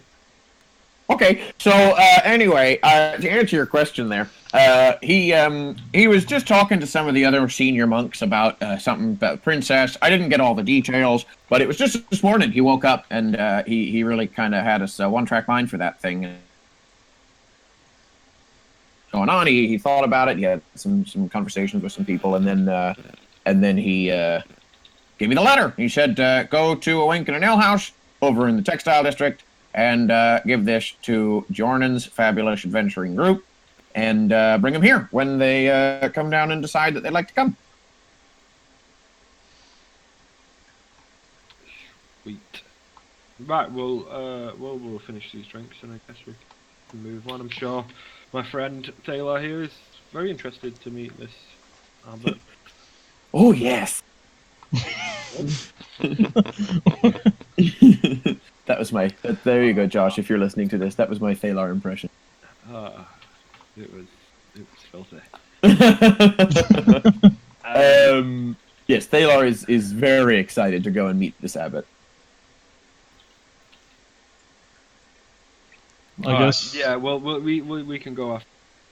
And this is in the temple grounds we're heading to. I just want to like quietly say to Taylor, don't think we'll be doing this abbotty stuff often. This is not He looks a bit put out, but still quite excited. Right, okay. And that's located in the market town, isn't it? Yeah, you see there's like a little island. Yeah. I think it's purple. Yeah, that's right. So you finish your drinks then, after some chit-chat with Haymart. Sibith doesn't speak as you sit there pretty much the whole time, even when you directly address him. He just kind of nods quietly. And Haymart informs you it's because he's taken a vow of silence, so he's not going to be very chatty. So so you go and you finish your drinks and you put the glasses down. You stand up and you start to go. While we stand up, you stand up. Anyway. I would like to use Mage Hand Yep. just to ruffle the back of his head and stroke the back of his ear Who? of Sibeth. He's very surprised, and he wheels. He wheels? Oh, we lost you. Lost you, Alex. If he had an Oh, I said he just looks wheels. confused and a bit sad. Okay. Clearly he's quite unflappable. I'll put the Mage Hand away. What did you expect him to go? What the fuck? Yeah, a little bit. He's taking a vow of silence for however many decades. He's not just gonna break because you tickle him. Alright, okay. Well, luckily I've got some spell slots. We'll see. We'll see. What a dick. Okay, so you they head towards the door and they step out into the street. I assume you follow them. Yes. Yes. As you go, Bradley says, "Where are you going? Somewhere cool?" Do you want to come? No, worst place on earth, brother. Don't, I'll come. don't do it. No, No, no, brilliant. Yeah, let's come. I think the abbot needs to meet you. Go on, You're Bradley. a good player in the town. Okay, it's kind of late though. Wow. we'll get you home before you need to go to bed. I think we've been on enough midnight forays at this point. Yeah, that's a good point. Okay, let's go. And he runs and takes off his little apron, and then he joins you, and he's just looking like he's excited. And he goes, "Look what I got!" And he shows you in his belt. He's got this tiny little dagger that probably couldn't hurt anything. But he looks so proud that he's all strapped up and ready to be an adventurer like you guys. You see, Bradley, if you learn some of the magical arts, then you don't need the dagger. Okay, will you teach me some magic spells? Bradley. I will definitely teach you some magic spells, Bradley. Oh boy. Okay, Listen to him. let's go. And the paladin kind of he looks at the kid and he says, "Is he part of Jordan's fabulous adventuring group?" He is. Yeah. He's our mascot. No, he's a Okay. full member of the fax. Sounds good. No, he's not. And he starts. I believe it is Gionan's fax, not Valoran's fax. And I say he's a fax, alright? Haymart's already halfway down the street. He's whistling cheerfully to himself as he sort of strides through the streets, and Sibeth is close behind him, so you better get moving if you don't want to catch up. We follow quickly. Good. So he leads you through the streets, back out the way you've come a few times down the main road, over to the inner city gates through Market Town, which is pretty well deserted. You can see there's lights on and some people are sort of at pubs and taverns and things, but the markets are all closed. It's about 10:30, 10:45. And then he leads you up a hill towards Temple Town, the Temple District. What did I call it? Temple Grounds. And it's on top of this hill, and they've got all these different temples all in one place. Different temples with different architecture and different dedicated to different gods. But you pull up in front of a very open-looking, got a nice high wall of marble and stone around it, and then it's got a big temple facade with columns. And you step. They stride through the doors, and Thalar points out that he recognizes the insignia over the door, and he points out that it's a temple to the goddess Mishakal, who is a goddess of life creation. And the paladin's already strode through, so are you following? Yeah, I'll go Yep. in the lead. I will not. Sonny takes a little sip from a hip flask. He always gets nervous around other deities because of his devout belief in Yati, his deity. Fair enough. Can I just give Sonny a little nudge and look at his hip flask? Yeah. Sonny always shares. He'll pass it on. I'll take a quick swig and pass it back. I'll slowly slump a bit and lead from the back at the front. Thalar boldly strides ahead, looking just like a kid in a candy store, and Bradley follows shortly behind. And so you walk through, and you go through a few main corridors, and then you see different people in different outfits. There's it's mostly men. All these monks are mostly men. You see boys in very simple tunics with loose hair, young men with floor-length robes and sleeves that match the ones that you saw on Sibeth. and they've got hair with lots of braids in them, just not lots, but 3 or 4. And then you see older men wearing much more complex robes with lots more braids, and a couple very old men, older than Sibeth, older than most, and they're wearing their head completely covered in a big headdress. It's like a big rounded square tall thing, about a foot tall. It's white with a triple ring of blue at the top, and then it's just a vestment underneath, and there's a symbol. It's a blue infinity sign, and it's decorated with the sort of beads and things. Alex? You've gone, Alex. No. Into the stone of the ceiling. We lost you for about 30 seconds then, Alex. Oh, okay. Where did I I lose? think you just explained the infinity sign. So there's a blue infinity sign, which is the symbol of Mishakal, and it's laid in silver beads in the headdress of some of the older monks. Some of the younger monks wear it as a silver, just a solid piece of silver off a tassel. And you just see these things as you walk around. And you come through an enormous domed circular room, the main worship space, and the heavens, the constellations are beautifully etched into the stone of the ceiling. And at one end of the room, you see a statue of Mishakal herself and an altar with offerings and incense. The rest of the room is laid out in concentric circles with writing on the floor and statuary and devotionals around the walls, and they talk about the deeds of Mishakal and her followers. And you see the busts of former abbots that have led the charge in the Baston Abbey, and they're sort of standing there. And then on the altar is the statue of Mishakal, and it's carved as if it's got its hands as if it's supposed to be holding something about 4 inches tall in between them, but there's nothing there. And as you keep walking, you pass through rooms where you see people that are sick, and this is where you see people tending to them, healing them, cloistered away from the rest of the abbey for religious purposes, but where weary and ill people can come to receive treatment, and a lot of them, you can tell, are destitute or slum folk who have come for free healing that these priests and monks try to provide, but it's not as good as, a private sort of hospital or medical attention. And then attached to the hospital wing is a large and very well-kept garden, and there's torches burning around the garden. You can see lovely flowers and water features and things. And a couple of monks wander here and there, but it's quiet now because... Gone again. I don't think he can hear us when he cuts No, out. it seems that way. So we now have 2 airships each? Well, then that have escorted you sort of come to We a lost stop. another 20 seconds there, Alex. So you come through to the garden. You get there? Mm-hmm. So you come through to the garden. We were just being described the hospital. Yes, so next to the hospital wing is the garden. It's beautiful, lots of flowers, lots of water features. There's a couple monks, but it's pretty late at night, and torches are on a light, but it's late for garden walking. And in the center of a large lawn, you can see, next to a torch, you can see the abbot. You can tell it's him because he's wearing a totally different outfit. It's very ornate. He's got an air of authority. And as you get a little bit closer, the monk and paladin that are with you led you there. And so as you get closer, they sort of go off and do their own thing. And he turns to face you, and he smiles gently, and he says, "Well, good evening. Good evening.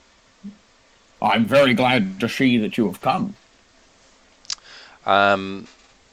Yes, well, when an offer like this comes, one doesn't often refuse. It would be rude, but I must say we're a little surprised to get it, and your letter was somewhat cryptic.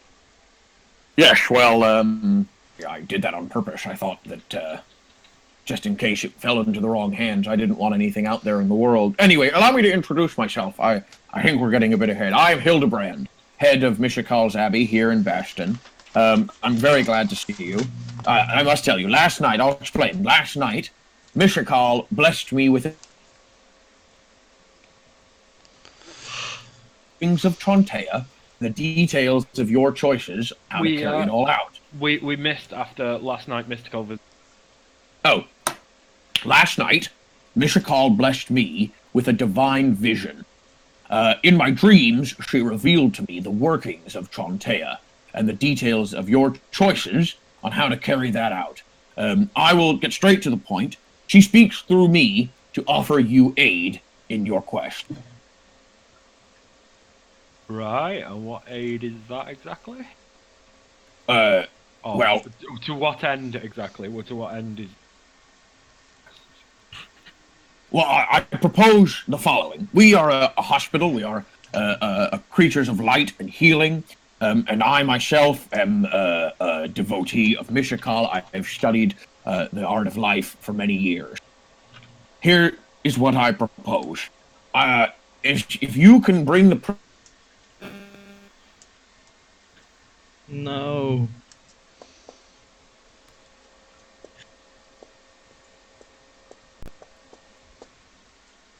What must I bring? A sausage? I'm safe and sound. We need to... Alex, we only lost got you. If you can bring... Sorry. Say that again? We only got to if you can bring...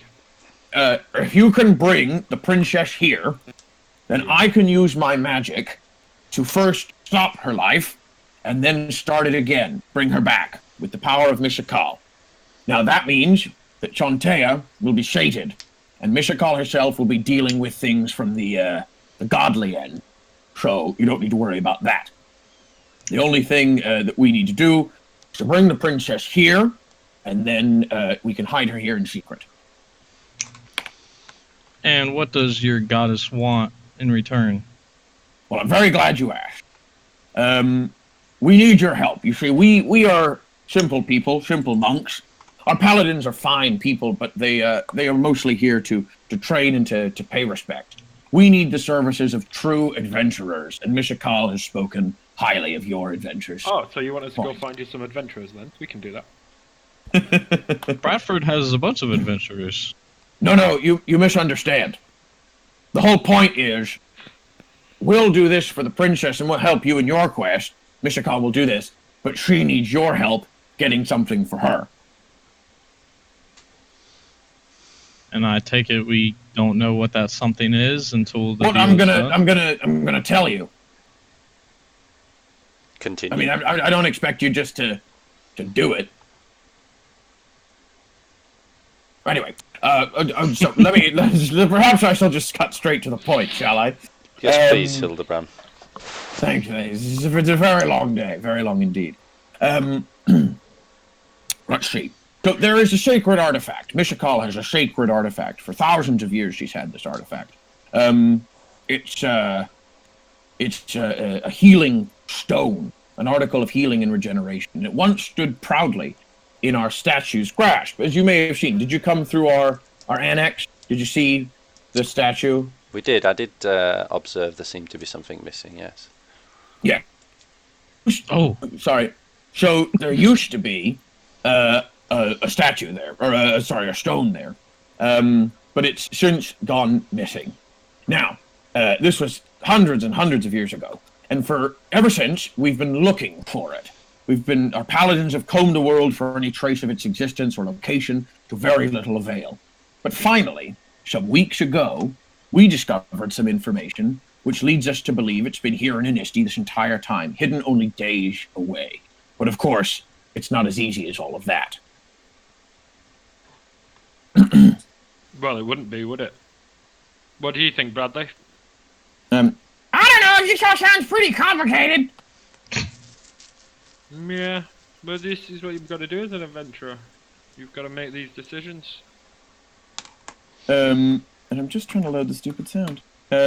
Yes! No, that was not anything. I knew I could mess him up. Yeah, it seems kind of complicated. Okay, I tell you what. You said it wasn't easy. What's the catch? I'm glad you asked, little one. We have received word from an extremely reliable source that the stone lies in a dungeon to the west, deep underground. But the dungeon is an ancient evil.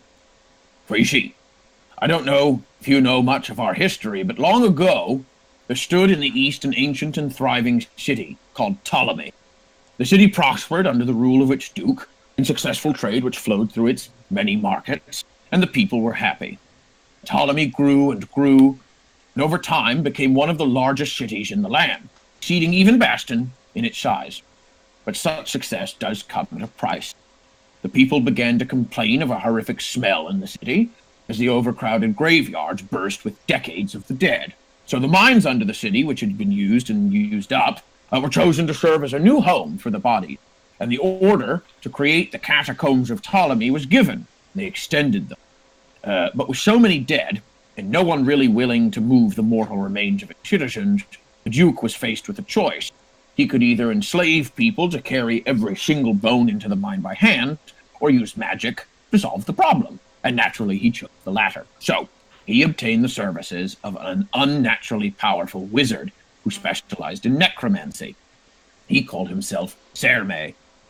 Under his thrall, the dead rose again, and they marched themselves into their eternal resting place, and the problems of the city were solved. Cemeteries moved outside the walls, and the old graveyards were turned into parks and homes. Serme, his job complete, did not leave the city as you would expect, but instead he followed his thralls deep underground, disappearing years. And all was well for a time, and the people lived well. But slowly, strange stories began to come from Ptolemy. People were disappearing, people were hearing voices, seeing strange and impossible things. But Serme had failed to reveal that he was no mere wizard. He was a lich, a powerful lich, whose illusions and fear-mongering began to take root in the city.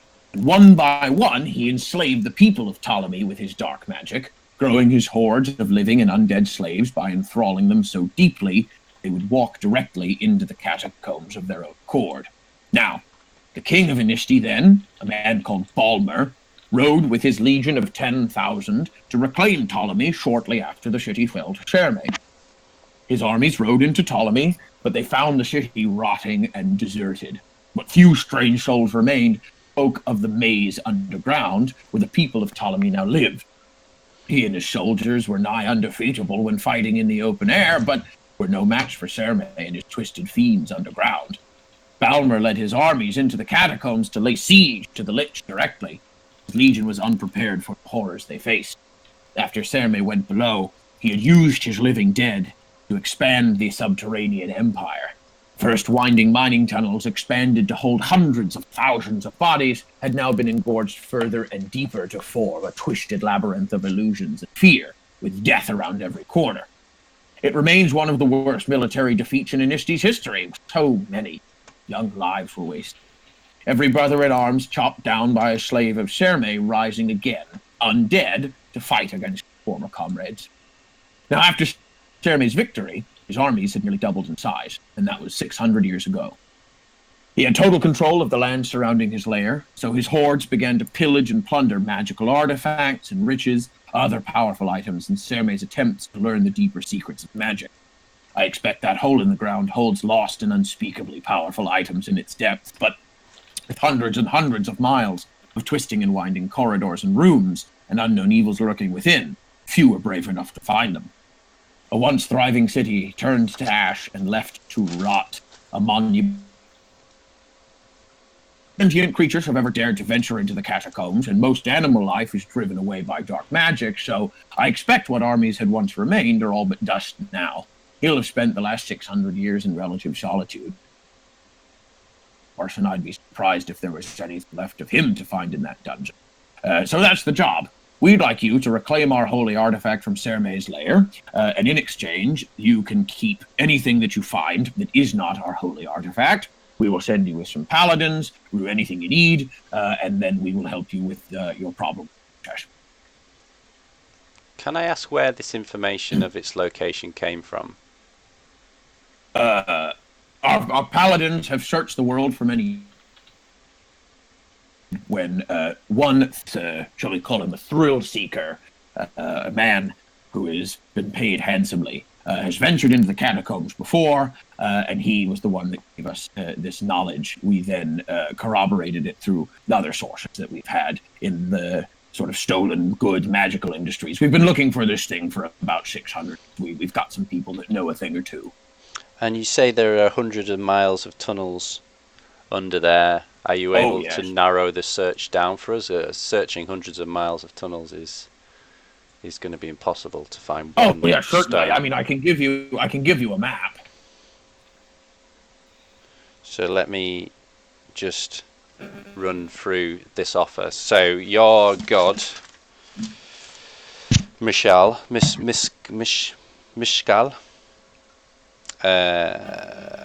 gave you a divine dream, as it were, about what our plans were, and offered to help by momentarily killing the princess and then thus satisfying Shantaea.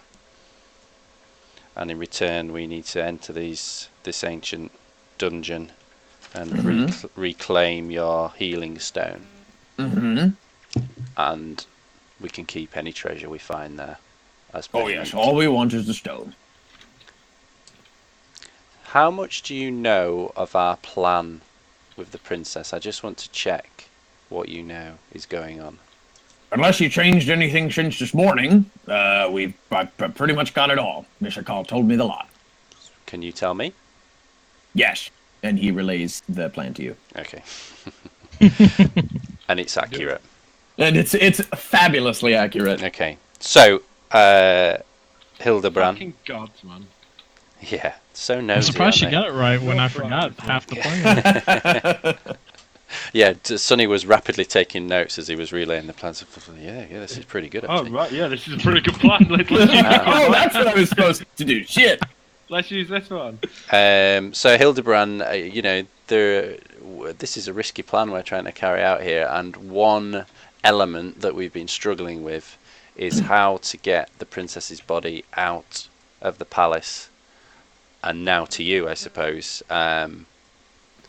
Is there any help you can give us with that part of the plan? Yeah, I'm sure we can. What did you have in mind? Well, my two colleagues will... Okay, go ahead. No, I was just going to say, if all we have to do is bring her here, why can't we just ask her to come for a walk? Well, that's a really good idea. How could... Oh yeah, he didn't say she had to be dead or faking death when she came. No. She just pressed, we'll hide her here. Has she ever visited here before? Is that a known thing? Would that... Sorry, say that again. I cut out for a second. Has she ever visited the temple, the abbot and the temple before? No, she's never been here, and but we don't. Given her situation, you would expect one to find God and faith. So, Right, get me 5 minutes with the princess. I can get her out. I think I should be going. Well, I can get 2 people out. Okay. Ooh. This is coming together. Do we? I mean, all I have to do is to be. I mean, all you have to do is get her to go for a walk, like Sonny said. Surely it wouldn't be that bad. I mean, if I can get in touch range of her, I can just invisibility her and we can jump out the window, walk out of the palace. And Hildebrand says, I would advise you to bring her here in secret, only because if someone watches her walk in the front door, there's not so much I can do to hide her. That's the invisibility. Yeah, that's a good point. That sounds... invisibility is a good idea. Yeah. So we now don't have to feign her death. We just need to borrow her for a little bit. Let me worry about the death. To satisfy the king's brother that she is dead, we still need to convince him, because he's going to kill her anyway. If we don't do it, he's determined to kill her. On a slightly to be fair, if the wind goes away, that's true. Yeah. We don't need it then anymore. Yeah. But on a slightly meta note, why don't we just take Sailor outside the city, kill a couple of like wolves, dogs or something, get him to level 5, and he gets Revivify himself, and we don't have to go trouble a Necromancer's City. Do what? Wait, Sorry. run that by me again. I mean, if Revivify is the solution to the problem, we could just get Sailor to do it. But I feel like it coming from a temple of another god would would it's work. probably a bit safer if we get someone Yeah. who knows what they're doing. Plus, do it. we're trying just give to Sailor trick the- a god, so Right. I think Is this in character or is this out of character? No, this is out of character. I think we're just loopholing the god, not really tricking them. But yeah, I mean, just if I can, yeah, right, okay. So new plan. I feel a plan montage coming on. New plan. Gonna be a montage. I will go into the palace. I will get her out. We will come here. Problem solved. Okay. Let's should we do it tonight? Gal, Hildebrand. thank you for all Yes, your, thank for all you. brilliant advice on the plot. We've got a new one now, and it's far less complicated. I'm And pleased to hear it. Surprisingly, it sounds a lot like her plan. Right. Okay. Now, what I will say is, I will, if you bring her here, then I will hide her here. You can go back to your inn and make ready for a journey. I will dispatch my paladins to you, and they will meet you there. When would you like to bring her here? Tonight? Tomorrow? Let's get this First off, done. before we discuss queries, one, necromancers say, have you got any spare clerics? The paladins know magic. I mean, we don't have. I've got monks, but they wouldn't be good in a fight. You've got a cleric right there. He points at Thalar. I've got a dwarf in a. Won't really call him a cleric yet. Thalar takes exception to that. I'll just give Taylor a little pat. Yeah, but one cleric is all right. 5 clerics, 5 times as good. I will give you. How many was that one? Right. I will give you 1 cleric and 1 paladin. To assault. That's all I can spare from the abbey. They are some of our finest ones, but I cannot spare more than that. Okay. And I mean, yeah, we need details of this city. Like, we need a detailed report of everything we know of this city first. Well, of course, I will send that with the group. Right. Okay. We'd need supplies. Yes. Where are we? Can we have a? The temple will arrange for all of your food and water and worry not of that. We're gonna need outdoor rations and supplies. Yes. Will they arrange travel? Possibly an airship. I will see what the accounts can spare. A wagon Fantastic. may do, but airship nice. I'll see what I can find. Okay. Time is of the essence, and what you bring back is of great value. So I will see if I can pull some string. So what time was it now? 11 o'clock midnight. It was we'll call it 11:30. Yeah. We'll go on. We'll prepare. Well, we'll sleep, and then in the morning we will. Well, by afternoon we should be ready to move.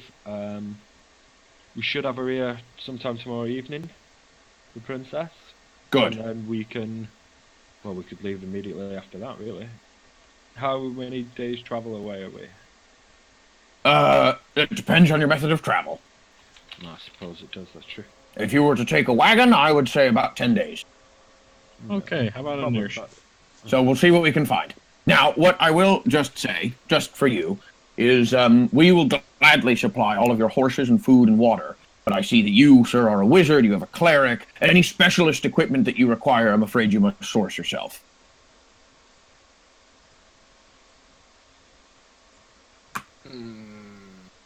Ready? Did I lose you, or are you just upset about what I said? I'm more upset than anything.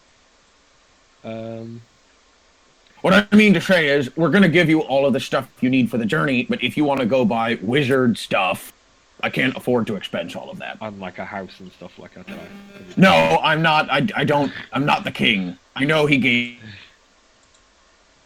Yeah, I mean, We're religious folk.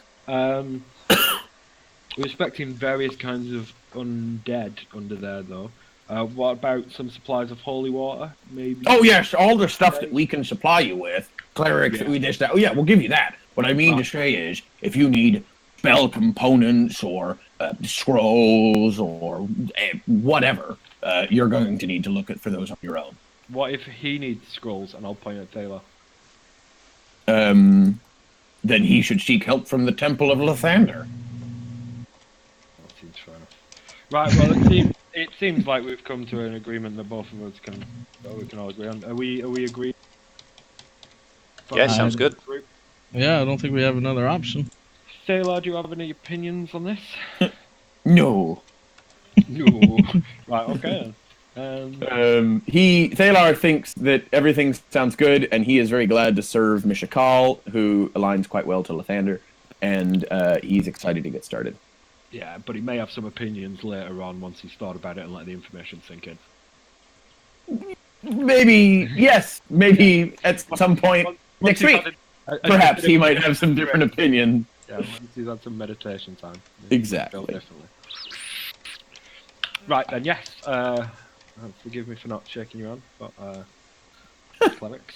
And I think we can come to agreement. We should have a evening. Good. I look forward to receiving the princess, and we will be agreed. Thank you, gentlemen, and we'll see you tomorrow. And he gives a bow and takes his leave. Now, Bradley, you can't tell anyone about this plan. I just texted everybody. No. He's currently FaceTiming the entire pub. Daddy, you're never gonna guess. Okay, I won't tell. I'm good at keeping secrets. Fantastic. Now let's go get you to sleep. Oh, that's a good idea. I'm real tired. Yeah, so you guys head back. It's now probably closer to midnight. So you head back towards the Wink and an Ale House, and as you arrive, it's now completely dead. The fire burns down, and Ennet is standing there in her dressing gown, and she's got her arms crossed, and she looks pissed. I'll just push Jordan towards her.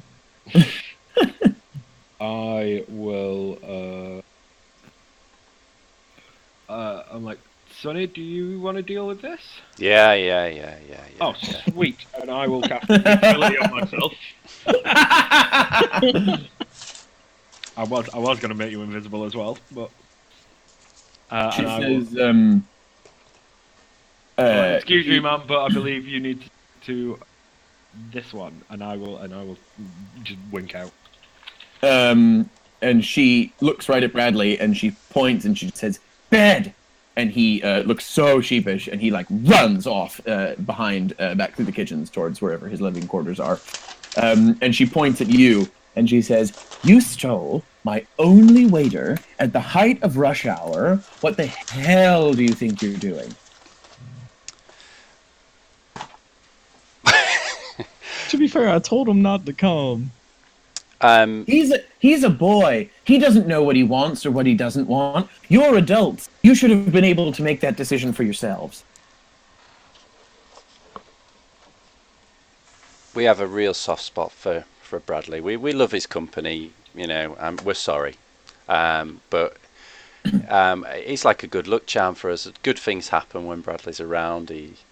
I think we're becoming better men for knowing Bradley and having Bradley in our life, and we're sorry you've had a bad evening. Is there anything we can do to make that up to you? She sniffs, and she says, "I'm going to think about it, and I'm going to let you know. But I'm going to get you back." And she walks off to bed. Sonny winks her. She looks a bit revolted. Poor Sonny. So she's slunk off to bed. It's now you're now alone in the downstairs portion. I will let invisibility drop. Wow, you boys really fucked that one up, didn't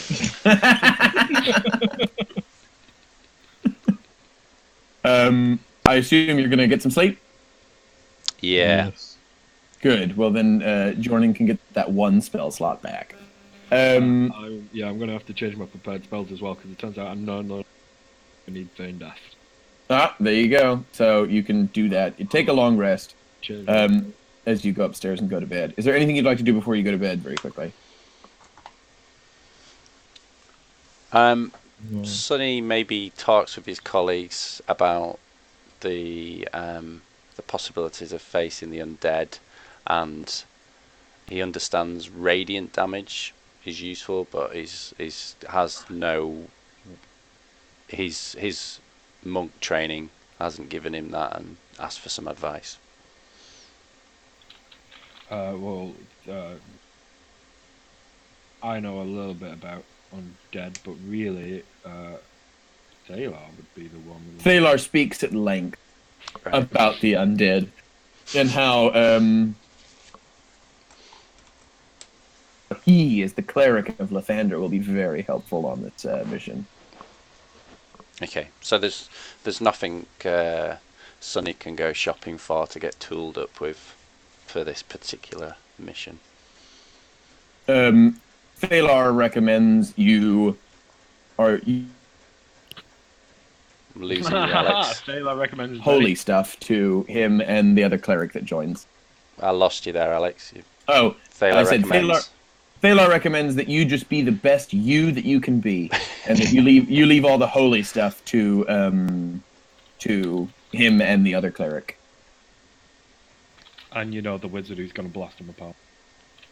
And also the wizard that's going to blast them apart. Yes, of course. So, just a quick question.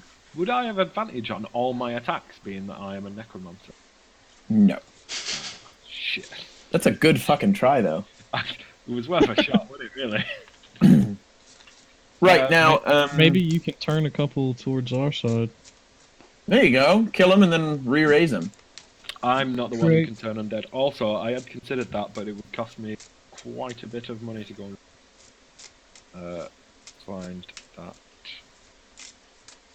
I mean, if you want me to start raising corpses, you're just gonna have to bankroll it.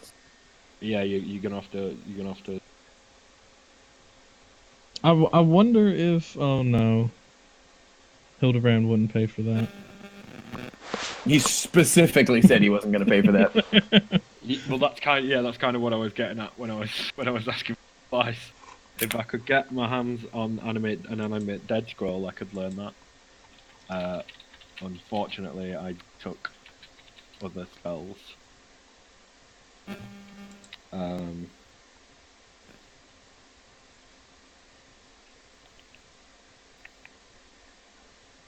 Although, if you all want to let me do what? Miss that. Give me all your gold, and I will go see if Dead Scroll start using bodies again. Looks like I actually spent all my gold. Sorry, mate. What a surprise! Yeah, Sonny's pretty. They weren't receptive to your idea for them to give you all of their gold. I mean, I would obviously give back any change. Sonny's pretty relieved we've actually got a mission with treasure coming up, because he's pretty much boozed all his money away. Looking forward to some dungeon delving. I'm a bit worried about this talk of a lich, though. I would know a little bit about liches. They're not really the dying of old age type. Well, the thing that you do note about liches, and the thing that Hildebrand had tried to explain, or his reasoning behind it, was that liches don't live forever, they just exist forever. Yes. So their body that they inhabit, after 600 years, if there's no other bodies down there for them to inhabit, they will still exist, but they won't pose a physical threat, for example, if they don't have a body to inhabit to attack you with. So, just like one might say, demons, if they don't have a body to take over, like we're delivering 6 to them, then we would be fine. Sorry, I lost you for the first portion of that. Could you repeat just the first bit? All right. So just like demons, of which we've never run into this same situation with, so provided we don't give them a body, like 6 were taken into the heart of the city. Yeah. We will be fine, will we? Right, okay. Yeah. Well, So the assumption Can that's a lich inhabit a live body? wouldn't put it past him. That's gonna be scary. Just don't touch anything.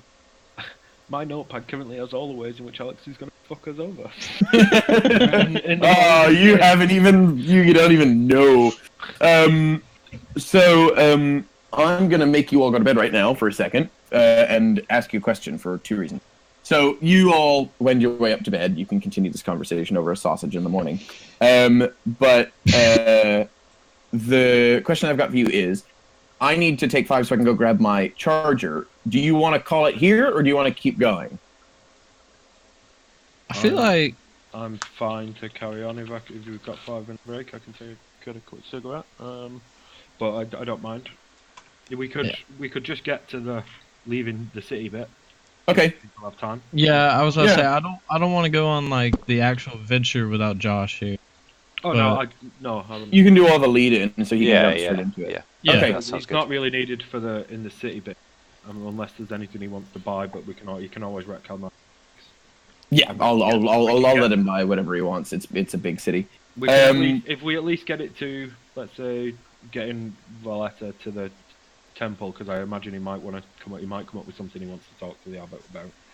Okay. Ooh, Well, we've got at least another 45 minutes, so let's just see how far we get. If you can get Valinetta to the temple, or if we can get a little further to get everybody all together, then let's see if we can. But everybody take 5. Come back at 1:45. Mm-hmm. That's Yep. Yep, Okay. sounds good to me. BRB. No.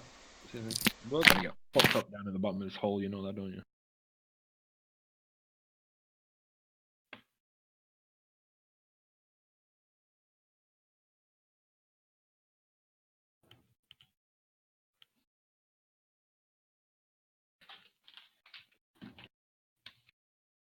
Oh, I think everyone's disappeared.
Okay.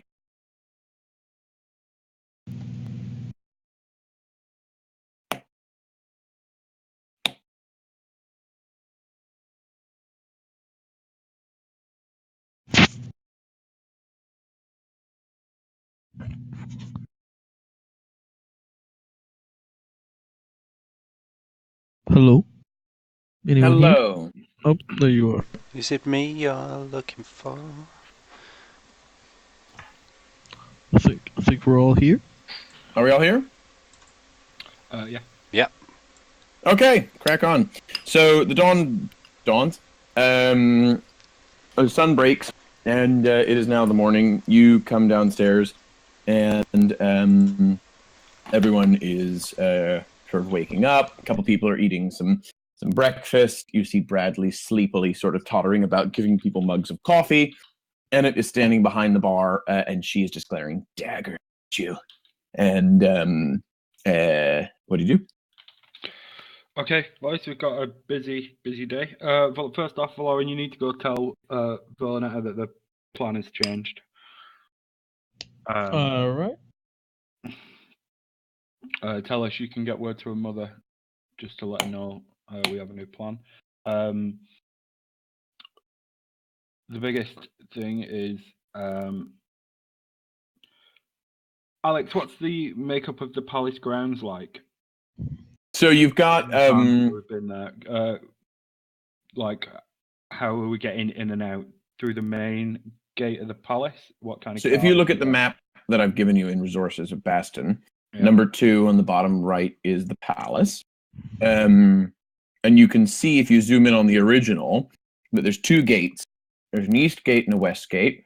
And then there's walls on all sides. And then you can see a rough makeup of the castle in the different colors.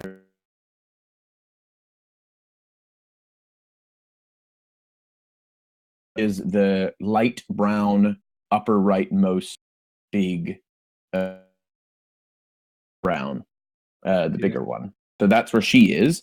And so, the western gate is closer, but I can't, you as characters don't know which might be more heavily fortified, etc. Right. Okay. And what kind of? Because we've visited quite a few times. Yep. Is it generally an open gate during the day? No, there's always those 4 guards posted at each gate because of the unrest in the city. Yeah, and are because they of the open lack and of food. Are they open and closed each? Yeah, so they have them closed, and they only let certain people in if they're expected or have business. Don't forget the King's brother's still willing to do a distraction to help us. Yeah. So I can get into the palace grounds with Valoran. So if Valoran and I travel to speak to the princess when we're ready to go, then the princess and I can exit via the window and be invisible. That gets us into the main grounds. All we need then is a distraction at either gate, or we wait for Valoran to leave, and as he goes through the gate, we whip through. I think that option would be best. What if Sonny picks a fight with Valoran at the gate to distract the guards while you? I find this quite acceptable. All I need is the time and space to get myself and Valoran through the gate. We will be invisible, so we need to.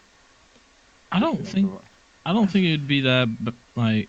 Well, no, it could be because if they see me and Jordan walk in, and only me walking out, they could think something's up. Well, that can be solved as well. I can be invisible walking in. Well, then I don't think it'd be an issue. We didn't have. I mean, we didn't have an issue when we going did there. invisibility. You went from outside, didn't you? And you just followed us in. Mhm. Right. Okay. So I can be invisible outside. We can get up. I can let it drop. Get us out. I'm just looking at Sonny's equipment. He does have a disguise kit. Which I think you're proficient with. Mm. Yeah. This pouch of cosmetics, hair dye, and small props lets you create disguises that change your physical appearance. Proficiency with this kit lets you add your proficiency bonus to any checks to make to create a visual disguise. So you get advantage on all the rolls. Mm-hmm. Is this friend? Depends. In Xantos, whatever skill you. I mean, we didn't need it last time whenever we went in. Mm-hmm. No, so we're alright. Uh, Yeah, that's my only thing, and obviously, it would be very difficult for me to signal you. So it'd have to be like an arranged thing. You'd have to give us a bit of time to get to the gate, and then like we'd be ready whenever then. So yeah, I think that's going to be the simplest time to do it, and during daylight hours is probably the best time to do it. Then like afternoon, pre-tea, so like 3-4 o'clock. My idea with the disguise kit was if I was to make so who's going in? It's Valoran and Me and Valoran, John and Valoran. John and Valoran, and John and your character can turn invisible. I can turn 2 people invisible. Ah, right, okay. I was just saying I could create a disguise for the princess to wear to look like one of you, and so two people go in, 2 people come out. Well, I don't. Yeah, I don't. That would involve leaving. Or she could just, if you can turn her invisible, she could just walk behind you on the way back out. Yeah, I was thinking it might be easier if we were both together. Yeah, just walk in, walk out. Yeah, and that's what I mean. So gate, we're golden then, aren't we? Mm-hmm. It's just getting through that gate, so they need to be ready to cause a distraction. I mean, yeah, no, because that would be the easiest way to think of doing it. So do we get the king's brother involved, who offered to help with a distraction, just as a fail-safe? Say, look, that's the gate we want to get out of, because he may be able to command them to do something else. Or yeah, if we say we will go in, do the deed, then we need to get out, and then the body can be discovered. Yeah. He doesn't have to know there's not going to be a body in there. Yeah. Right. So, do you want to talk to him and arrange some? Yeah. Sonny could do that. How did we arrange a meeting with him before? Did he give us there was a signal, wasn't there? He had that was to agree to the plan. Whether we need that, I suppose we couldn't be gonna. If we're talking about killing the princess, we shouldn't really be just going getting meetings with him should we? Well, should we put the same? We'll put the same thing out for like till dinner, and see if any messenger arrives and do we know the name of the gate, or how would we describe and what time we need? Yeah, the East Gate. East Gate. They're just called the East Gate, West Gate. And what time do we want the distraction from that gate? Well, I have an hour of invisibility.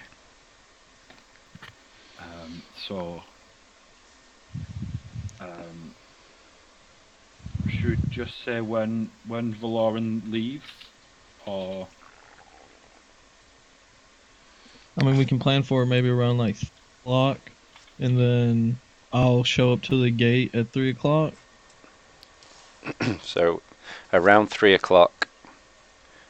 That should give us an hour. If at 4 o'clock. 4 o'clock. We need the gate to be. So we can get out. Yep. Okay. So the message, the handkerchief is hanging in the window right now. Mm-hmm.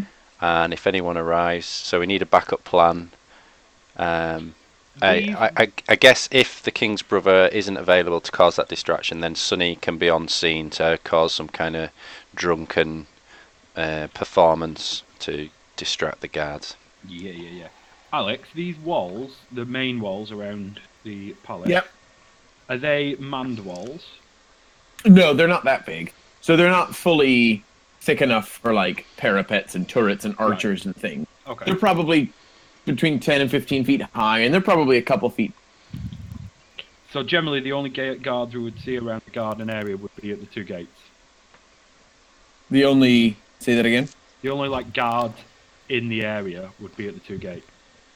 Well, there may be guards inside the grounds, but outside, yeah, you would probably have you'd have the 4 at either gate, and you might get 1 patrolling back and forth for the unguarded sections. But it wouldn't be big. So yeah, but there's not going to be like men on the walls. It's not going to be like full blown turrets, and no. Okay. Right, that's plan. How long are you going to wait for a soldier to come? Well, we need to set off at like 3 o'clock. How long does it take us to walk to the palace? I would say it's going to take you about an hour.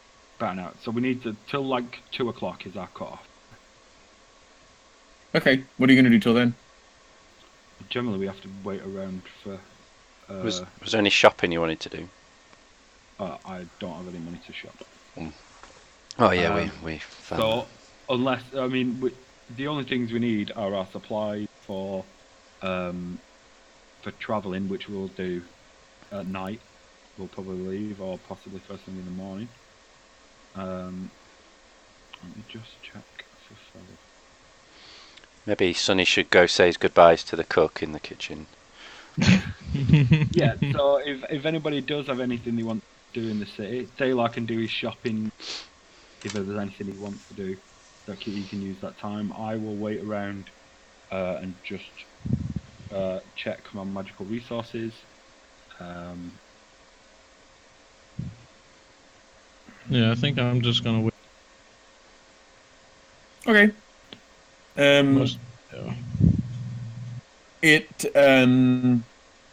So yeah, so we'll wait until 2 o'clock. Okay. So you wait around, and it doesn't take long before hang on, let's see. Excuse me. Bless you. So it doesn't take long, maybe half an hour, 45 minutes, and then you get a young guard stick his head in, and he recognizes you, and he walks up, and he says, I saw the signal. Okay, Sonny writes out the instructions and folds it, hands it to the soldier and say, 4 o'clock. Get this. Yeah, I've put all that in the. Get this to the king's brother immediately. It's very important for his eyes only. Yes, sir. And he runs off. Excellent. Sounds like an older Bradley.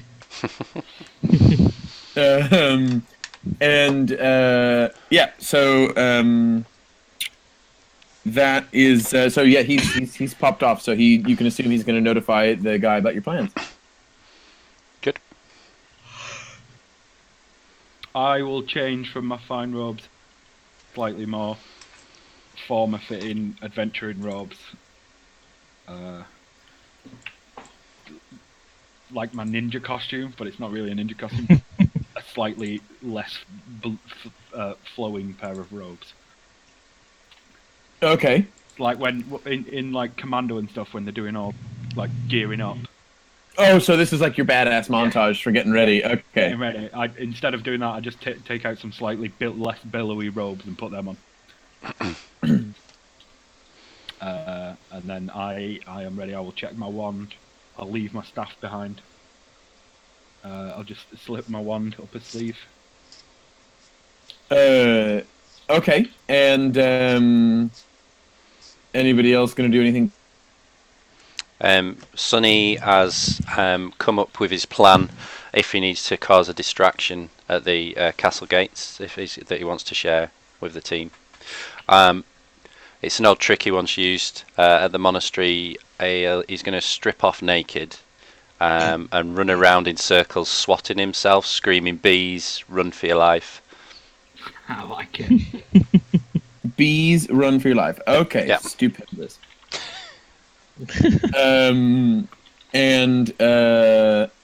Okay. So time passes, and you go through all of these motions, and now it's getting on. So you can start making your move. Let's get this on. Well, Jordan, are you ready? Yep, Sonny will wait in the shadows outside, ready for his distraction if We'll required. we'll Hopefully leave the Feyla king's just around brother. the corner with you. Okay. Just in case there is something he can do. I'll discuss with Feyla whether he would consider getting naked with me. I'm sure the cook would love to. Doesn't quite know what to I say, should have and then recruited. says, no. Just before we leave, I order four shots of like four whiskeys or something like that. And Bradley brings them over, a bit unsteady, but he gets them there without any spilling, and he puts them down on the table, and he says, "There you go." This could be the last time we'll see Bradley. We'll be back for Bradley. We have to bring the jewel back anyway, unless we're dead. Yeah. Should we tell Bradley that he might not see us for a while, but he'll be in our hearts, and we'll try and get back? I say that to him. Bradley, we're not going to. We keep this to say we might not see you for a while, but we'll be thinking about you, and we'll come and check on you, and bring you back a present. Okay. Making a good one. Alex. Yep. If you remember, a few sessions ago, once Bradley got all the gold, and I was looking after it for him. Yeah. I think I tried to go find a bank in which. Oh yeah, we didn't really. That didn't really play. Oh yes, it did. Didn't you put it in a? I thought I tried to put it in a trust for him. Or something like let's that. just say you did. Right. Okay. Well, in that case, I will I'm just going to say that worked out. I will just spend an hour or half an hour just talking to Init, just to explain that we'll be leaving for a bit.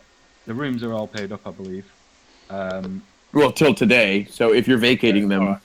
So in that case, that we will be leaving for a bit, and I will say, I won't say where we got it from, but I say we've left Bradley some gold in trust, and I will give her the details. Because after last night's show, I kind of trust that she's looking out for him, and that she's not really just going to take all this gold and treat him like shit. She softens as you do this. She realizes that she was quite harsh, but she was right. But you were right in it. But it's just so that if there are any costs that come up, that you could use this to cover them, and that when he does grow up, maybe you can get a place of his own or do with it as he wishes. But I trust him in your care if we do not return. But it is our hope to be back. And she smiles softly and says, "And I hope you come back." And me too. Me too. And then I'll go get the drinks and I'll toast to the kidnapping. To pastures new. To pastures new. We'll shut them off and head off. Right, off you head. What do you? So you begin to enact your plan. Go. Right. So before we get to the gate, we will split up. We'll just duck into an alleyway. It'll be around 3:00 now, I think. Yeah, I'd say that's about right. So, right, De La Sunny. We'll go in. We need about an hour. And then if you don't see that the gate is clear, the east gate is clear, then distract away however you can. And I will bring, I will bring the letter out. And then we will get her somehow to the temple. Then have you got your disguise kit with you? I do. Right, because we will need a disguiser. Yeah, we'll need to like change her disguise her a bit to get her down to the temple. Because there are checkpoints between the city areas, aren't there? These big walls. Alex? Yeah. Yeah. There's Okay. guarded checkpoints. So in the hour. Just like walk through place. Sorry. Are they just like an open? Oh, they're wide open. There's they're guarded. There's guard stations there. Yeah, but they're not like.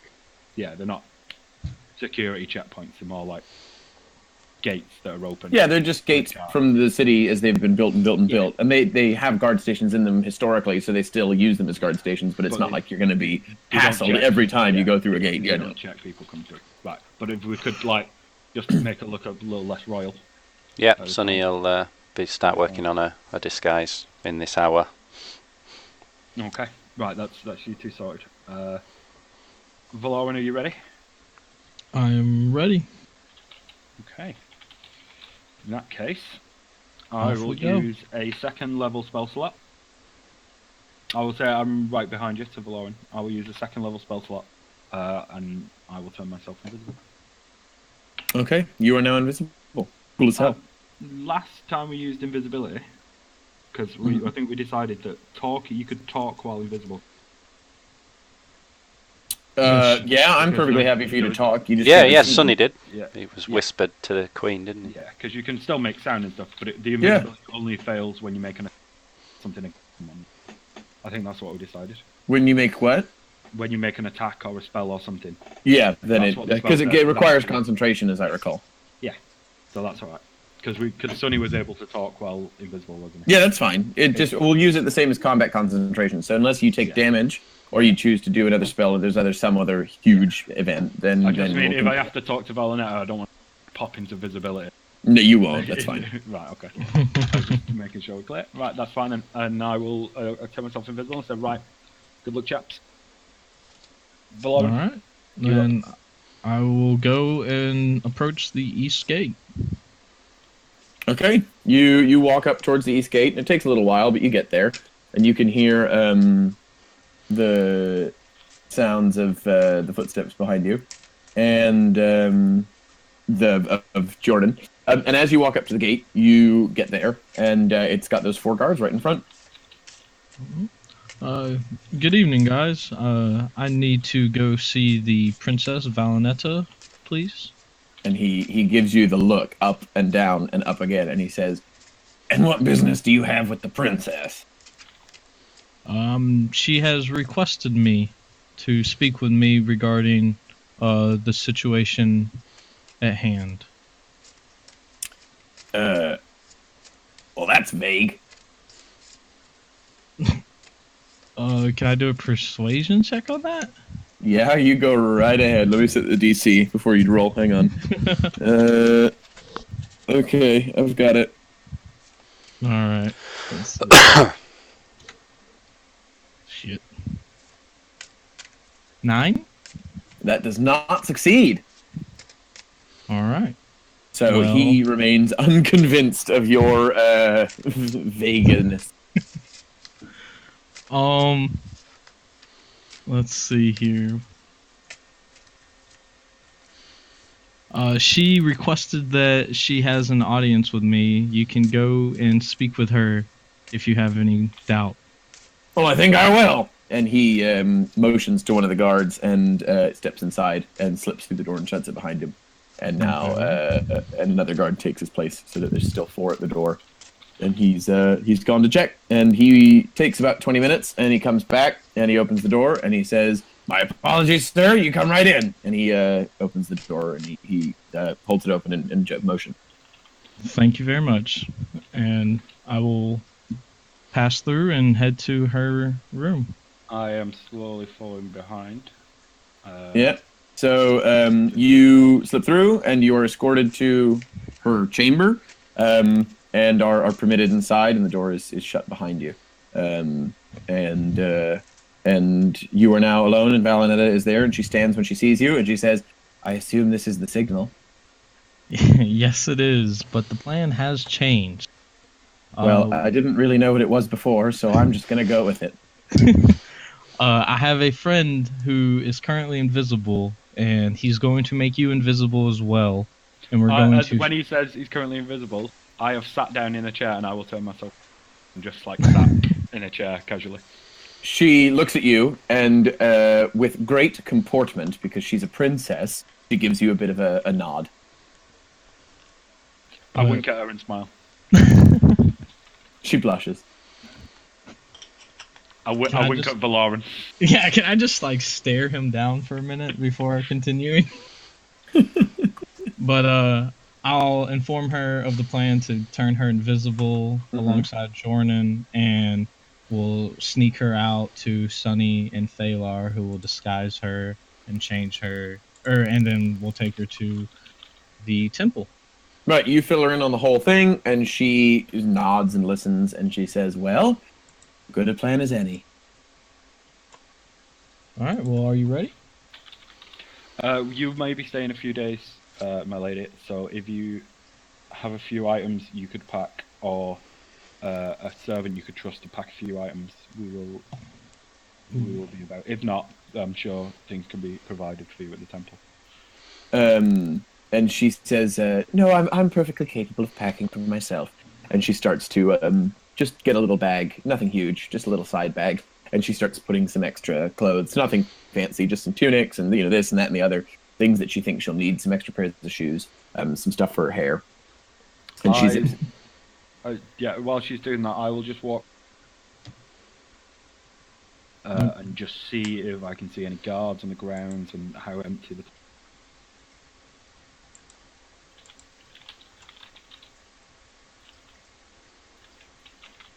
Hello, Alex. Sorry, I lost you there. Could you repeat yourself, Jordan? Yeah, while she's packing, I will Yeah. just walk to the window and just like have a look through, see if I can see any guards just like around below the window or what. So her window looks out over the city. So you see straight down is the short piece of courtyard that takes to the gate.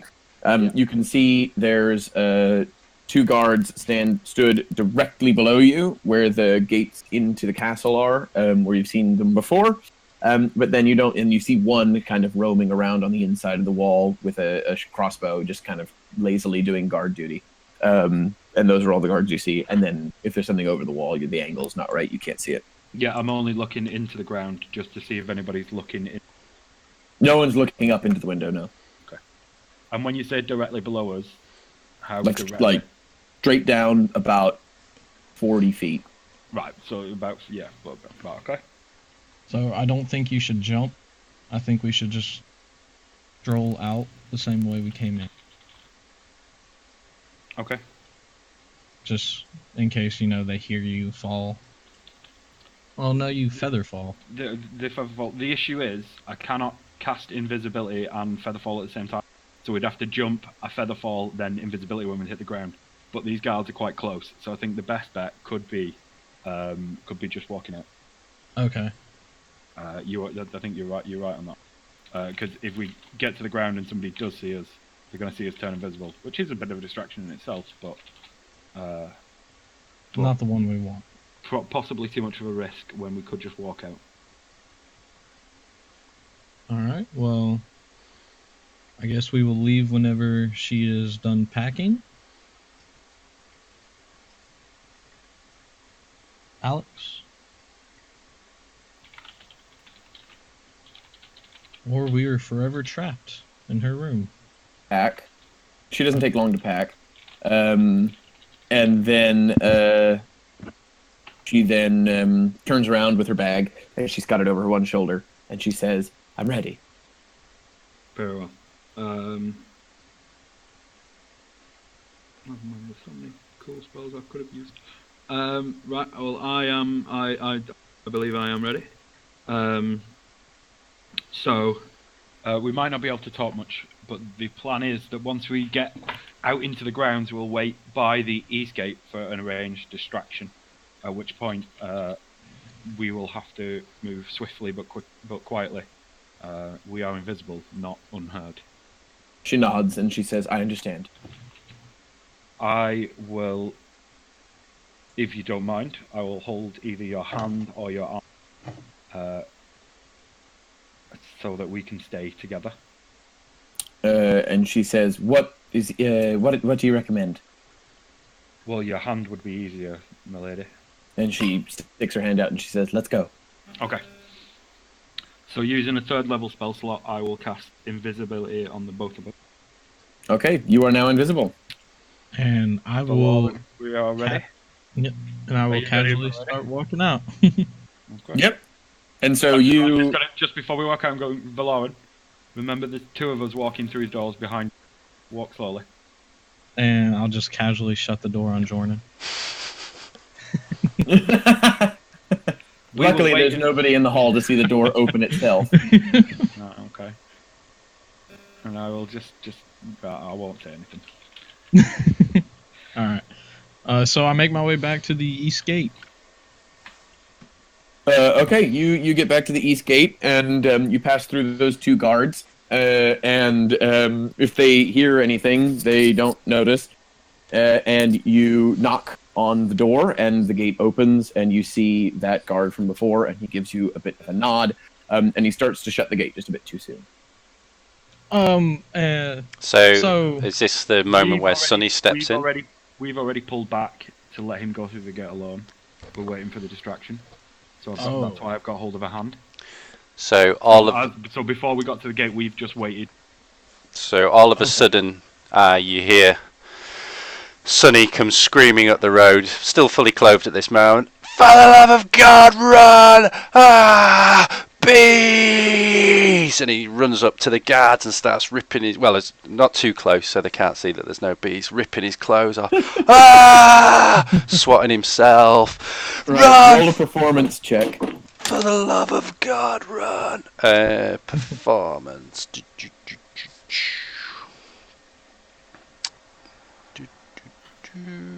Performance, I get +4. So remind me, it's exclamation mark.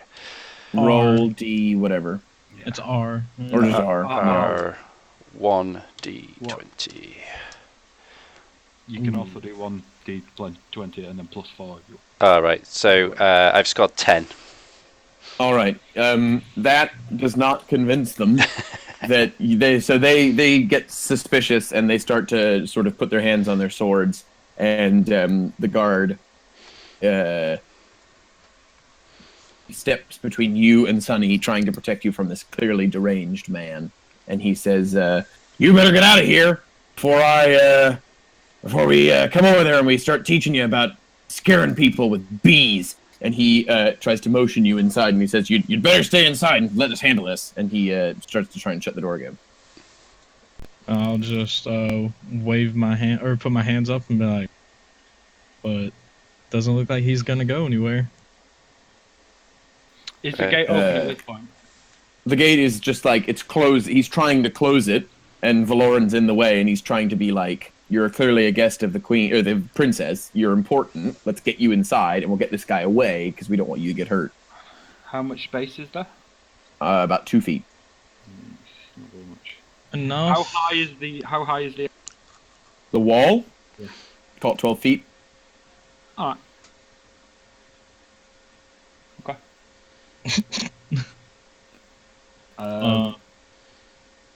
I'm gonna grab the princess's hand. Yeah. I don't think we can get through that gap, and I say I don't think this is working.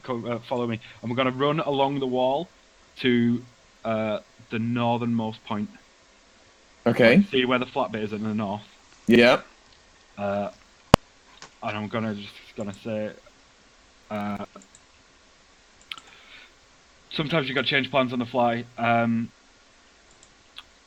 So what we're going to do is this, and I will drop invisibility and cast enlarge on myself. Mm-hmm. And I will heft her over the wall. Okay.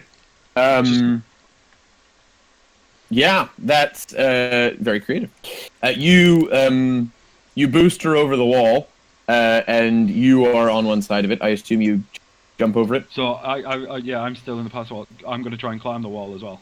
Okay. Go ahead. You boost the princess over it easily because you're about as tall as it is. I would be. But I would be 12 feet tall, so I feel too much. So that's good. So you shimmy over the wall and you land with a loud thud on the other side, and you are both now on the northern end of the wall, and you can hear a commotion coming from off to the east. In that case, I will drop. Oh no, wait, that last. No, 1 second. Oh no, it is concentration. Then I will drop that, and I will recast a third level invisibility on the both of us, and I'll take her back down to. I'll take her to the alley in which Stalar and Sunny were waiting. Okay, you do. There's not that many people on the street paying that much attention. Cool. Is Sunny we're still? invisible in the thing. Is Thalar still in the alley? Yeah, Thalar waited behind to keep a lookout. Yeah. So I'll just say, Thalar, do you want to go get that guy? Yes, and Thalar hurriedly comes out and grabs him, and he apologizes to the guards, and he turns to Sunny and says, "Oh, it's nice to get out of the hospital sometimes, isn't it? Come along, come along." And the guards seem satisfied that Thalar's taken care of the issue, and they turn and to open the door, and there's Valoran, and they say, "It's all clear now, sir. You're free to go. Thank you very much." Thank you.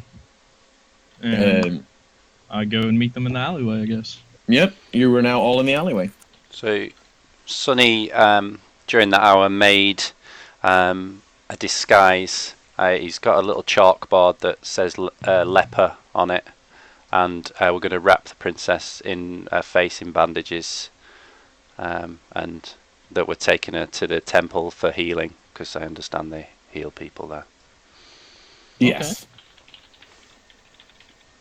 So you start to pass through the city, and you manage to make it right the way over to the temple. You pass without any issue, and you manage to make it there. No one's stopping you. This person's all bandaged up. They kind of just in case. They don't know what's wrong with them. So you manage to make it to the temple in a couple hours. It's now sort of the late afternoon. And the princess has been very cooperative, very amicable. She's been doing all the stuff you've been telling her to. You arrive at the temple, and the abbot is there waiting for you. And he gives a bow when you take the bandages off the princess. In sort of once you're in the temple, away from the street, and he says, "Welcome, Your Highness. You're very welcome to stay with us. We are honored by your presence." And she gives a curtsy and gives her thanks as well. He gets one of the female paladins to go and take her to her chambers, but before she does, she turns and she plants a big one on Valoran, and she says, "Thank you for all of your help." You're very welcome, my lady. And she gives you the smoky eyes as she starts walking away.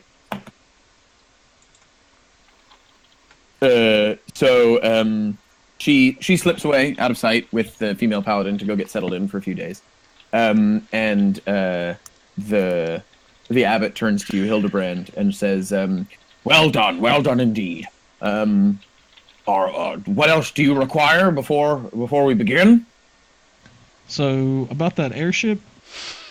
And he said, "All of the transport is arranged, but you will leave under the cover of night. Please return after dark."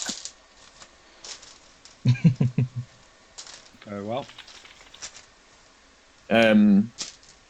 So he says, "Until then, please shop. You're welcome to stay here, whatever you'd like. But we will organize and leave around, I don't know, probably 11 or 12. Will we meet here? Yes. Come back here. All right, we'll be back. Unless, do you want us to meet at your inn? Wherever's easiest. Where's the inn? Well, the inn's by the gate, isn't it? I mean, is it? No, I tell you what. No. Come here. It's going to be much easier. You'll see why. Okay. We don't have any accommodation at the inn now, anyway, do we? No, you've checked out. Didn't we leave some stuff? I'd left some stuff there.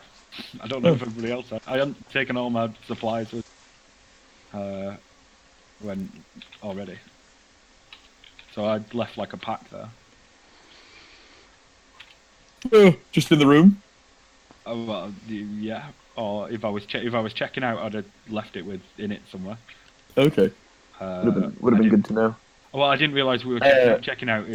I thought we paid up to today. We still had like some more of today left. I was going to go collect my things before we left. Okay. Well, you've got time now if you want to, or you can. So I'll go collect my things now. Okay. So as you turn to leave, an old man, not dressed in monk robes, but he's got a walking stick, a cane. So he seems to be one of the patients, and he toddles up to you, and he says, "Hello." Hello. And and he motions with his finger to come closer because he wants to, because he doesn't want to shout, he doesn't want to talk, he wants you to bring in, he wants to whisper. Is this old man Bradley? Is Bradley traveling? No, this is not old man Bradley. Okay. Right, yeah, I'll go listen. yeah. Are we? Sorry, we were in the temple grounds. You're still in the temple. Right. Okay. And he leans in and he says, I couldn't help but overhear what the abbot was saying the other night. You're going to the Lich's catacombs with the paladins?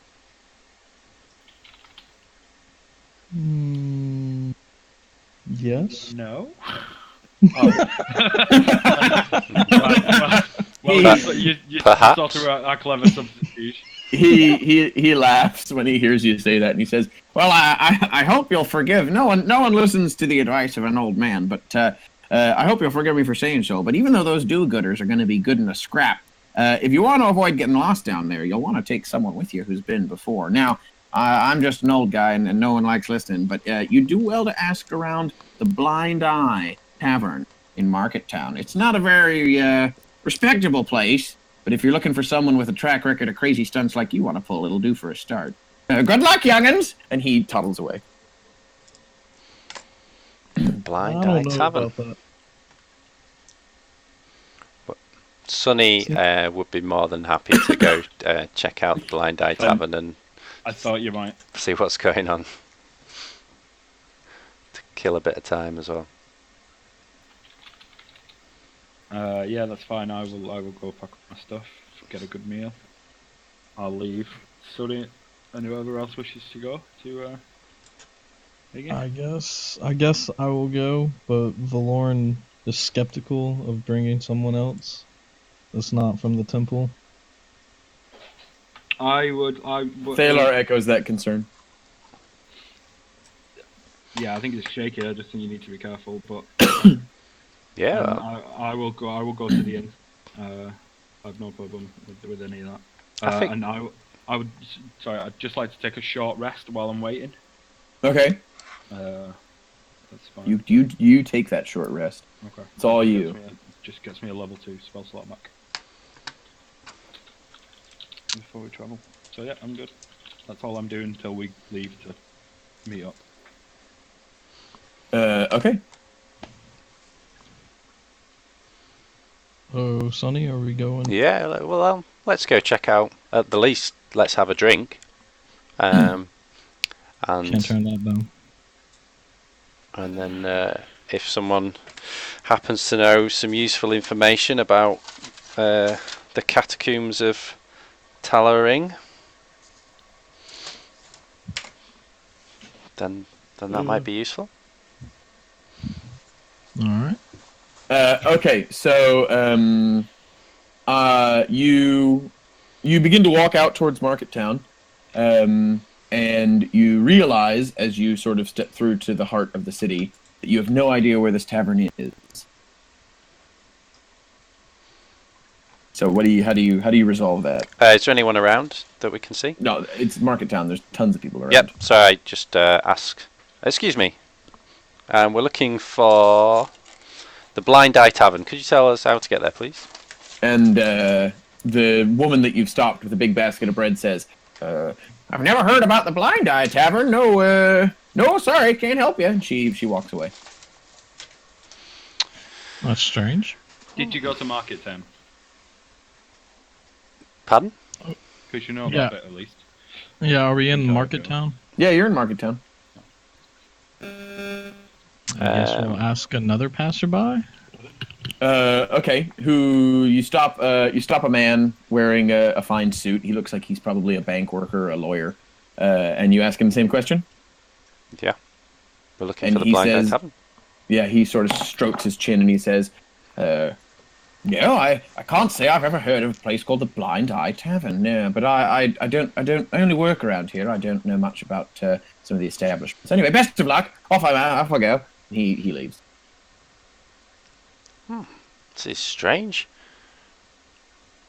And there's a bum, a tramp, and he's sitting in the side and he's just laughing at you. So I go, offer him a drink from my hip flask and say, I feel like there's a joke on us here, friend. What's going on with this Blind Eye Tavern?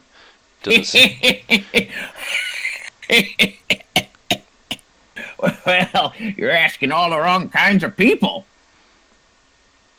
Look at that one. Look at him. He's dressed so fancy, and she's got her friend. No, you don't ask those. The Blind Eye Tavern, that's not a place you're ever going to find people like that. So I take it you would know? Of course I know. I've lived here my whole life. I've been on these streets longer than you've been wetting yourself. Well, there's Still does that. there's a drink in it, my friend, if you can get us there. Gladly. And he holds out his hand for the flask. And Sonny passes him the flask with And pleasure. he takes a deep drink from the flask, and he licks his lips, and he says, "Ha ha! That's some good hooch. Right, follow old Smokey." And he starts toddling off down the street. Okay, brilliant. And he's so he starts shakily swaying from side to side in a drunken dance. And he gets to he leads you away from the main market where you were, down a series of side streets, and they get increasingly rougher and rougher as you get further and further away from the heart of the market, until he shows you a small alleyway just off some random side street in the middle of nowhere. And he points and he says, "It's right down there. Good luck getting in." And he toddles off into the streets. Thanks, Smokey. and he just, and so you look down this alley and you see a few things. There's some crates and some rubbish, and then on one side of the wall, or on one side of the alley wall, I should say, is some thieves' cant graffiti scrawled on in paint. And on the other side is there's some steps. The only thing you see there's some steps leading down to basement level. Well, I'm not so sure about this, Sonny. Does anyone speak thieves' cant? I'm just. I do not.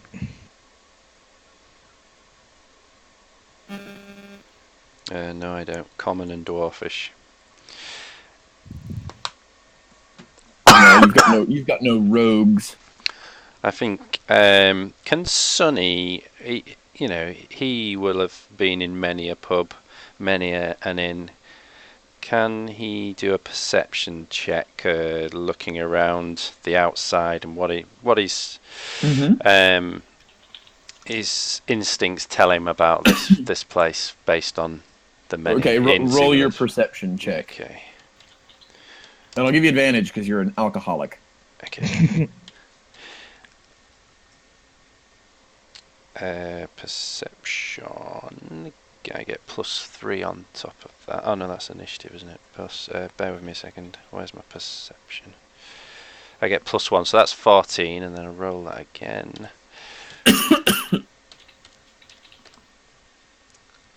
All right, 14 will So do 14 it. 14's total. fine. So you see the steps leading down, and then just next to the steps on the wall, you see an unpainted, unfurnished, just a very subtle wooden sign, and it's a man's head, just the head, and it's got 2 eye patches on it, one over each eye, and you see there's a plain wooden door with a knocker and a handle. Just with a. Oh.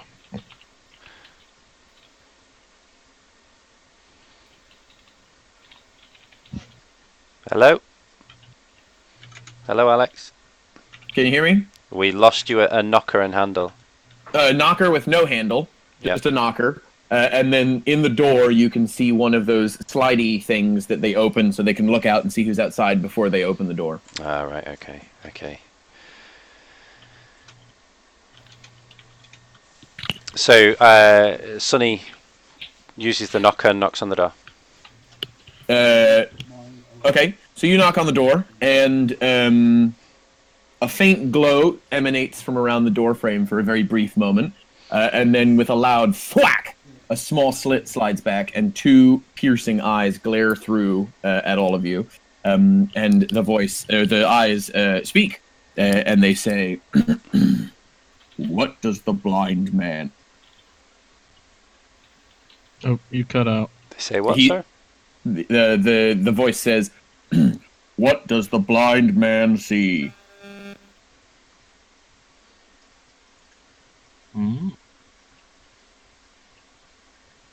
Sonny, how good are you at riddles? Bugger all. Give us. I want to come in for a drink. Crack! You see the thing shut, and there's another faint glow around the door. There's a faint glow around the door. There was for a second. There was right, just a faint glow coming from behind the door, but it dissipates. This is incredibly intriguing, but I don't know what to do. Yeah, I'm not sure. What does the blind man see? Maybe nothing. Maybe everything.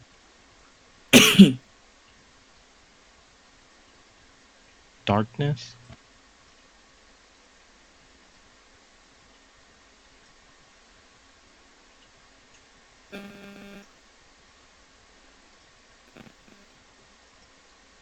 What do you want to do, Sonny? I'm trying to think what Sonny would do. I don't think he'd stand around trying to guess and get in this place. There's plenty of other watering holes. I think he'd walk away. I don't. I think Valoran would agree with that. As you Oh well. As you stand there, around the corner, comes two Kenku, and they are dressed in robes, and they walk up and they see you standing there waiting, and they wait, see like trying to get in, but you're in the way, so they're trying to either you go in or they're just waiting to watch, see what you do. I'm not familiar with Kenku. Kenku are the raven people. All right. So they're essentially giant anthropomorphized ravens with no wings. Okay. Like goblins, but ravens. Yeah. Same size, aren't they? Really, I think. I think maybe Sonny do a performance. Trying to, I've heard great things about the Blind Eye Tavern. I'm a monk of the drunken order of Yaiti. And I'm intrigued by the alcohol that I've heard being served in this inn, and I really want to get in and taste it and investigate it for my order. Please help me get inside. I don't understand the riddle at the door. Okay, roll your perception check or your performance check.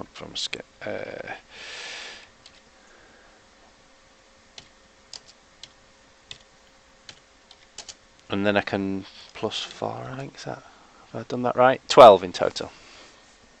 They kind of look you up and down, and they look at each other, and they jabber in sort of crow speak.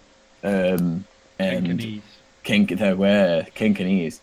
And then they look at you, and they nod, and they walk down, and they knock on the door, and the thing slides back, and they hold up a small silver coin with the head of the blind eye on it, on one side. And you don't see what's on the other side, but they show it at the door, and the voice behind it says, "Come, welcome guest," and shuts, and then the door swings open, and you are permitted inside. Excellent. What do we see? So you walk in, and I'll set the scene, and then we'll finish because I'm just conscious of time. So you see the following. So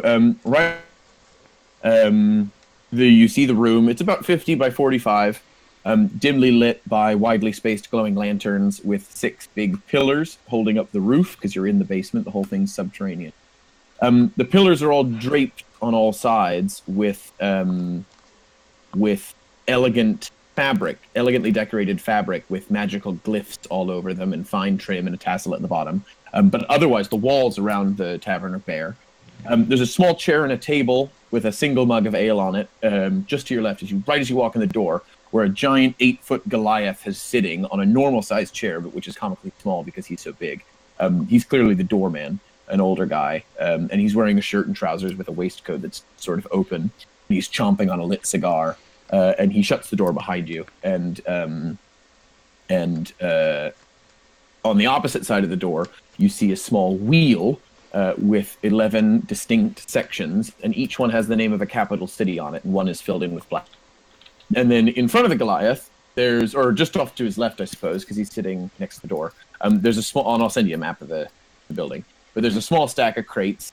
At the other end of the room is a 20-foot-long bar with a huge man, just not so tall, he's probably 6'6", but he's just broad as hell, and just huge. And he's standing behind it, and he's dressed in a white tunic with a dirty apron over the front, got short cropped hair and a mean-looking expression. And as you enter, he narrows his eyes because he doesn't recognize you, and he jerks his thumb at the sign, which is above the bar.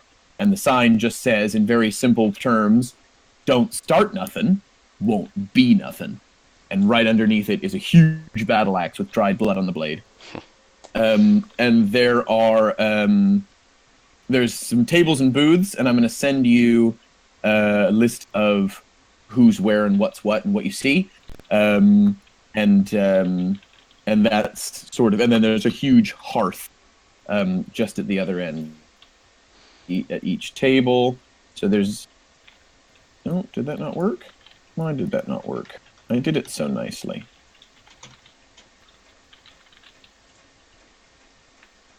Oh, you dick. Okay, stand by. Nope.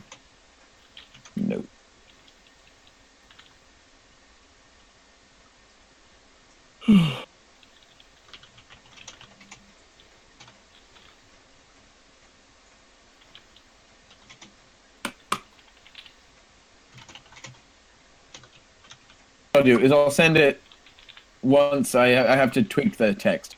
So I'll send it through to you in a minute. But you see, I'll tell you what you see, and then I'll send it for reference. Okay. You see 9 tables and 3 booths around the room. Around the table, you see a couple empty tables. You see the Kenku that have just sat down. They've purchased a bowl of grain that they're pecking at. At one table is a half-orc and a drow, and they're sitting quietly. At one is an old human man, and he's got one of those Benjamin Franklin haircuts where he's bald on the top with the long, white, scraggly hair, and about a week's worth of stubble, and his hand is on the table, and he's stabbing between each of his fingers with a small dagger, and he's moving pretty quickly, and the table is worn away in a circle underneath his hand. He's clearly been doing this a long time. You see a human woman in fine robes studying a delicate silver object, a human man with his feet on the table reading a book, and at one other table you see 4 lizard folk jabbering. And then on the booths, one is empty, one has an old grumpy-looking man with a long white beard and a pointy hat with a wide brim in plain robes. And then at one is 3 younger humans that are conversing. And in the corner, a middle-aged man with a peg leg is playing the piano.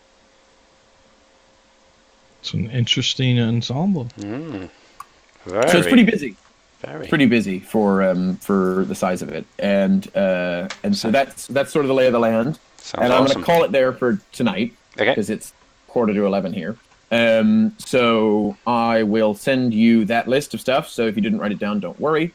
I will send you that, and I will send you the map of the tavern itself so that you can visualize what I've just sort of vomited out. And we'll pick back up there next week. Thanks, Alex. Was there something... Hang on, I'm just looking. Next week, on Sunday, I've been invited to a dinner at a friend's house. So I was wondering if instead of the Sunday, you had any time another day, like a Monday. I know that that's worked for us in the past, but I didn't know if that was going to work for you. Monday should be okay, yeah?